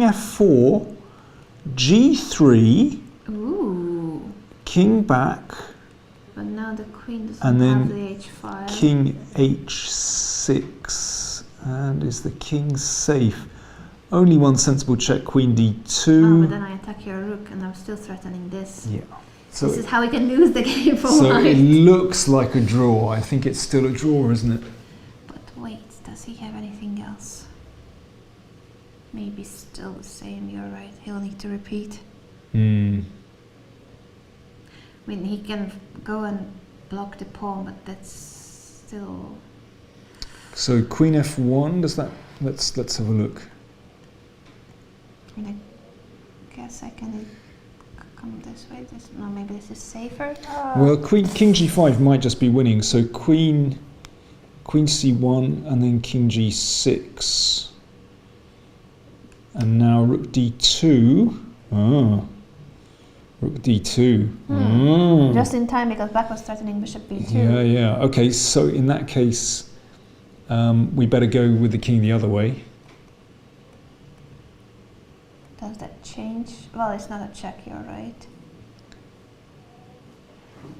It's not a check, but okay, we better check this one out. So queen c1, then bishop g5? Bishop g5, let's do it. Yeah, can't be taken because of c1. Nasuta hasn't lost on time, so it shows 0-0-0, but that's not the case. He's got about 30 seconds, I believe. 30 seconds, is that all? Well, he's living off of the increment, I thought. Unless... He doesn't have more than that. Yeah, Moves. Oh, we got moves. Rook Okay, c1 back to played, b3. rook c1, and now rook d8 check. Yeah, we've seen this already. Kovalenko moving rapidly. And now we think just king c5, and then if e3, then c7, and white basically gets there by a tempo because he's still hitting the rook. Fine margins, basically, fine margins deciding this game. He's hovering, he wants to make the move, but he's too cool to play instantly, of course. He takes his time. It's good to take your time when you have still over 20 Absolutely. minutes. The only important thing is whether you get a 1 against your name. Doesn't matter how long it takes to get there. I think it's all gonna happen soon. I don't see a way for Kovalenko to make this game very long. So maybe we could, I don't even know, shall we leave the camera here and change the board, or Let's the change other way around? We'll change the board. We'll change the board because So we keep the camera here, or you want the we'll other keep the camera here and we'll Okay. look at another game. So what else have we got? Well, they don't change how about representation. How about Shevchenko and Tabatabai? Is that over 1,000,000 years ago? Let me see. No, I don't think it's over. Wow. Another rook end game. Okay. We'll dismiss that one. I've had enough of rook and pawn end games. And That looks like a seems draw. to be equal. Yeah. Ivanchuk has won his game. Let's announce that. Should we see how we did it actually? Because we Okay. left it around about here. So Ivanchuk moves on to 6.5 out of 9. Knight to d4 on move 30. Actually, that game. Wait. Where did we leave it? Here. Yeah. So b5. And knight He went the other way. h4, Mm-hmm. Queen d1, rook d8, check, and knight f5. Black collapsed way faster than what we expected. What happened? Sometimes the position jumps. I cannot go back to. Can I see the it final will position? Take a few seconds until it goes back. So Okay. let's Yeah. not analyze it now. All right. So basically, in that final position, black would have to take the knight. G takes f5. The rook is attacked. And when the rook moved along the 6th rank, then queen h4 check. The king would have to go back to g7, and I think then then it will show it and when then- we have the pieces back. and I then- don't think people can follow blindfold. then queen g5 is a winning move because the rook controls the 8th rank, and queen h2 is nothing, of course, because the king can just step. Now we can here show we go. it, so Okay. say it now. So bishop f5 is forced. Yeah. So g takes f5. Now the check on h2 gives black nothing because the king just goes to f1. Sure. So when the rook moves, let's say rook d6, then we play queen h4 check, and king g7 and queen g5. Beautiful. Game over. And that's why Kelleres resigned. So good game by Ivanchuk, but it's a bit late. Yesterday he lost a very important game against a wanderer Liang. And even if he wins tomorrow, Vasily will not be on the podium. Back to our top two boards.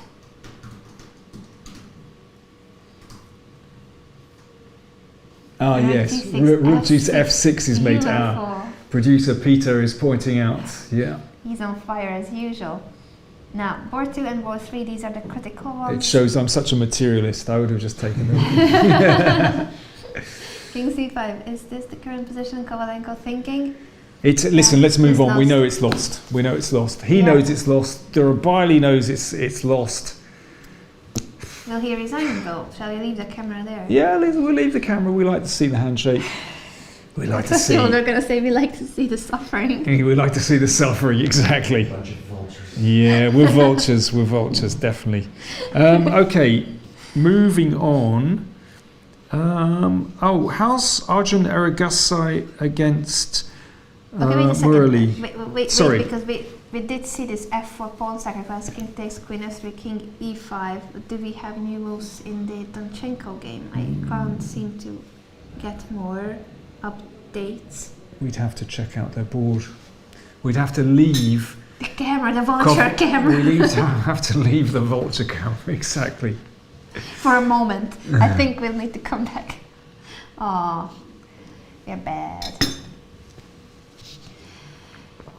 So, if we could switch the camera to board 3 for a moment, we are curious whether Donchenko has made a decision of the king e5.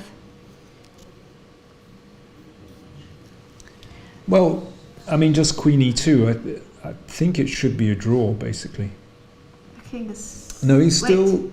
No, the queen is on e2, the king is on f4. Okay. But Donchenko is absolutely right. He should check things really carefully, just in case there is something, you know. Okay. Kovalenko. Kovalenko, It's just, we're sensing this is the end. This is the end.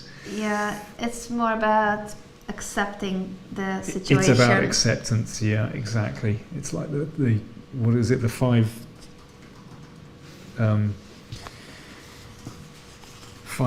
grief processes. Oh, yeah, in fact, I of didn't know course, what you were referring to, can't. otherwise I would have helped. Yeah, I can't remember what they are, of course, but acceptance is one of them. There's denial, and then there's at some point there's acceptance anyway. And in chess, there's just feeling really fed up. Yeah, another story for Kovalenko. And he was... Oh, move! He's moved. Rook. Oh, okay. Rook. Is that g8 or... Oh, he's still checking. Is that... G8, C7, Rook G5 check, I believe. He was also on 6.5 points, so with a loss he will be thrown down from... Thrown down well? From What? the podium. In the town well? From the podium, I was going to say. So throw down from the podium. Yeah, probably better than the town well. He was shared second, and now he's not going to be in the top 6. So it's very difficult to count with the rest of the players still playing. Well, I don't see why this should make any difference. King b6, and then rook g6 check. We put the king on a7. Yeah. It makes no odds. And if king b6, rook g1, then actually we can still make a queen on c8. The chat is helping you out with the 5 stages of grief and loss. Oh, right, there we are. What are they? Number 1, denial and isolation. Number 2, anger. Number 3, bargaining. Number 4, What? bargaining. Bargaining, yeah. Sorry, my pronunciation there. Number 4, depression. Number 5, acceptance. Okay, what stage are we at with Igor? We are total vultures. Depression. I think no. No, acceptance. He's not in denial. He's accepting it. I Is think. he angry? I think he. Also, it says people who are grieving do not necessarily go through the stages in the same order or experience all of them. Well, I think it's too late to offer a draw, so we can forget the bargaining bit. So that's out. Anger. Thank you, guys. Yeah, we've had a bit of anger. Denial, nah. Okay, That was is acceptance. A handshake. And Durabali, with this win, is now half a point behind Anton Korobov. It's still not decided. Those are the standings. So Durabali, quick. the only, yeah, I mean, very impressive, Peter. That's great. The only player on 7.5. So those last round pairings, absolutely crucial. Interesting that Gareev has, with that win, leapt up into contention. Yeah. He's been bubbling under for a long time, actually. I wonder whether we should probably wrap things up as fairly soon, considering that we've seen basically all the top results, the top standings. Anna, are there other games you'd like to check out before we kind of conclude? I think both three is the key one, but we're expecting a draw there. We can't find a way for Donchenko to keep the game going. He's trying, he sacrificed the pawn with f4, but it still seems to be only a repetition of moves that's the best for white. Yeah. So if he draws, it's gonna mean that the only player on 7.5 points is Vasif Durabali. He has already played against Anton Korobov, so that's not the board one pairings. But it means that Korobov cannot just aim for a draw tomorrow, because if Durabali wins his game and they share first place, there will be a playoff for the first prize, which is 5,000 euros. And we are guaranteed some Blitz playoffs anyway, because it's not just first place that will be decided on a Blitz playoff, but I think basically the top 8, maybe top even 8, yes. the top 8 will be decided on playoffs. So it's a different start time tomorrow. So it's going to be 9:30 Central European time. That's 3:30 a.m. Eastern time and midnight Pacific time. So if you want to stay up all night to watch the final rounds, well, that's up to you. But anyway, 9:30 local time tomorrow for the last round. And that's the classical part of the event. Yep. So that's the final round. And as you said, a playoff is guaranteed, whether for the first place or for the second, third. There will be a playoff for the shared places in the top 8, which is 99.9% sure. And so that one will be at about 4:30 our time, which is the same time when we started the broadcast during all these days. That's going to be the playoff. Okay, before we wrap up, Anna, what's your final verdict on the daily question? Is chess 90% tactics? I don't think so. Go on, what do you think? I think it's too much. And I agree with the chat, without the strategic concepts and the sound play, you will never get a tactical motive in, because you will not. You need both strategy and tactics to work hand in hand. Well, looking at that final rook and pawn endgame, I've changed my mind. Chess is 110% tactics. There we are. Thank you guys for being here with us. Remember, tomorrow in the morning, that's the main final round, and playoffs in the afternoon. So whether you can catch the broadcast in the morning or in the afternoon, we're going to be here the whole day pretty much. Hasta mañana. Hasta mañana.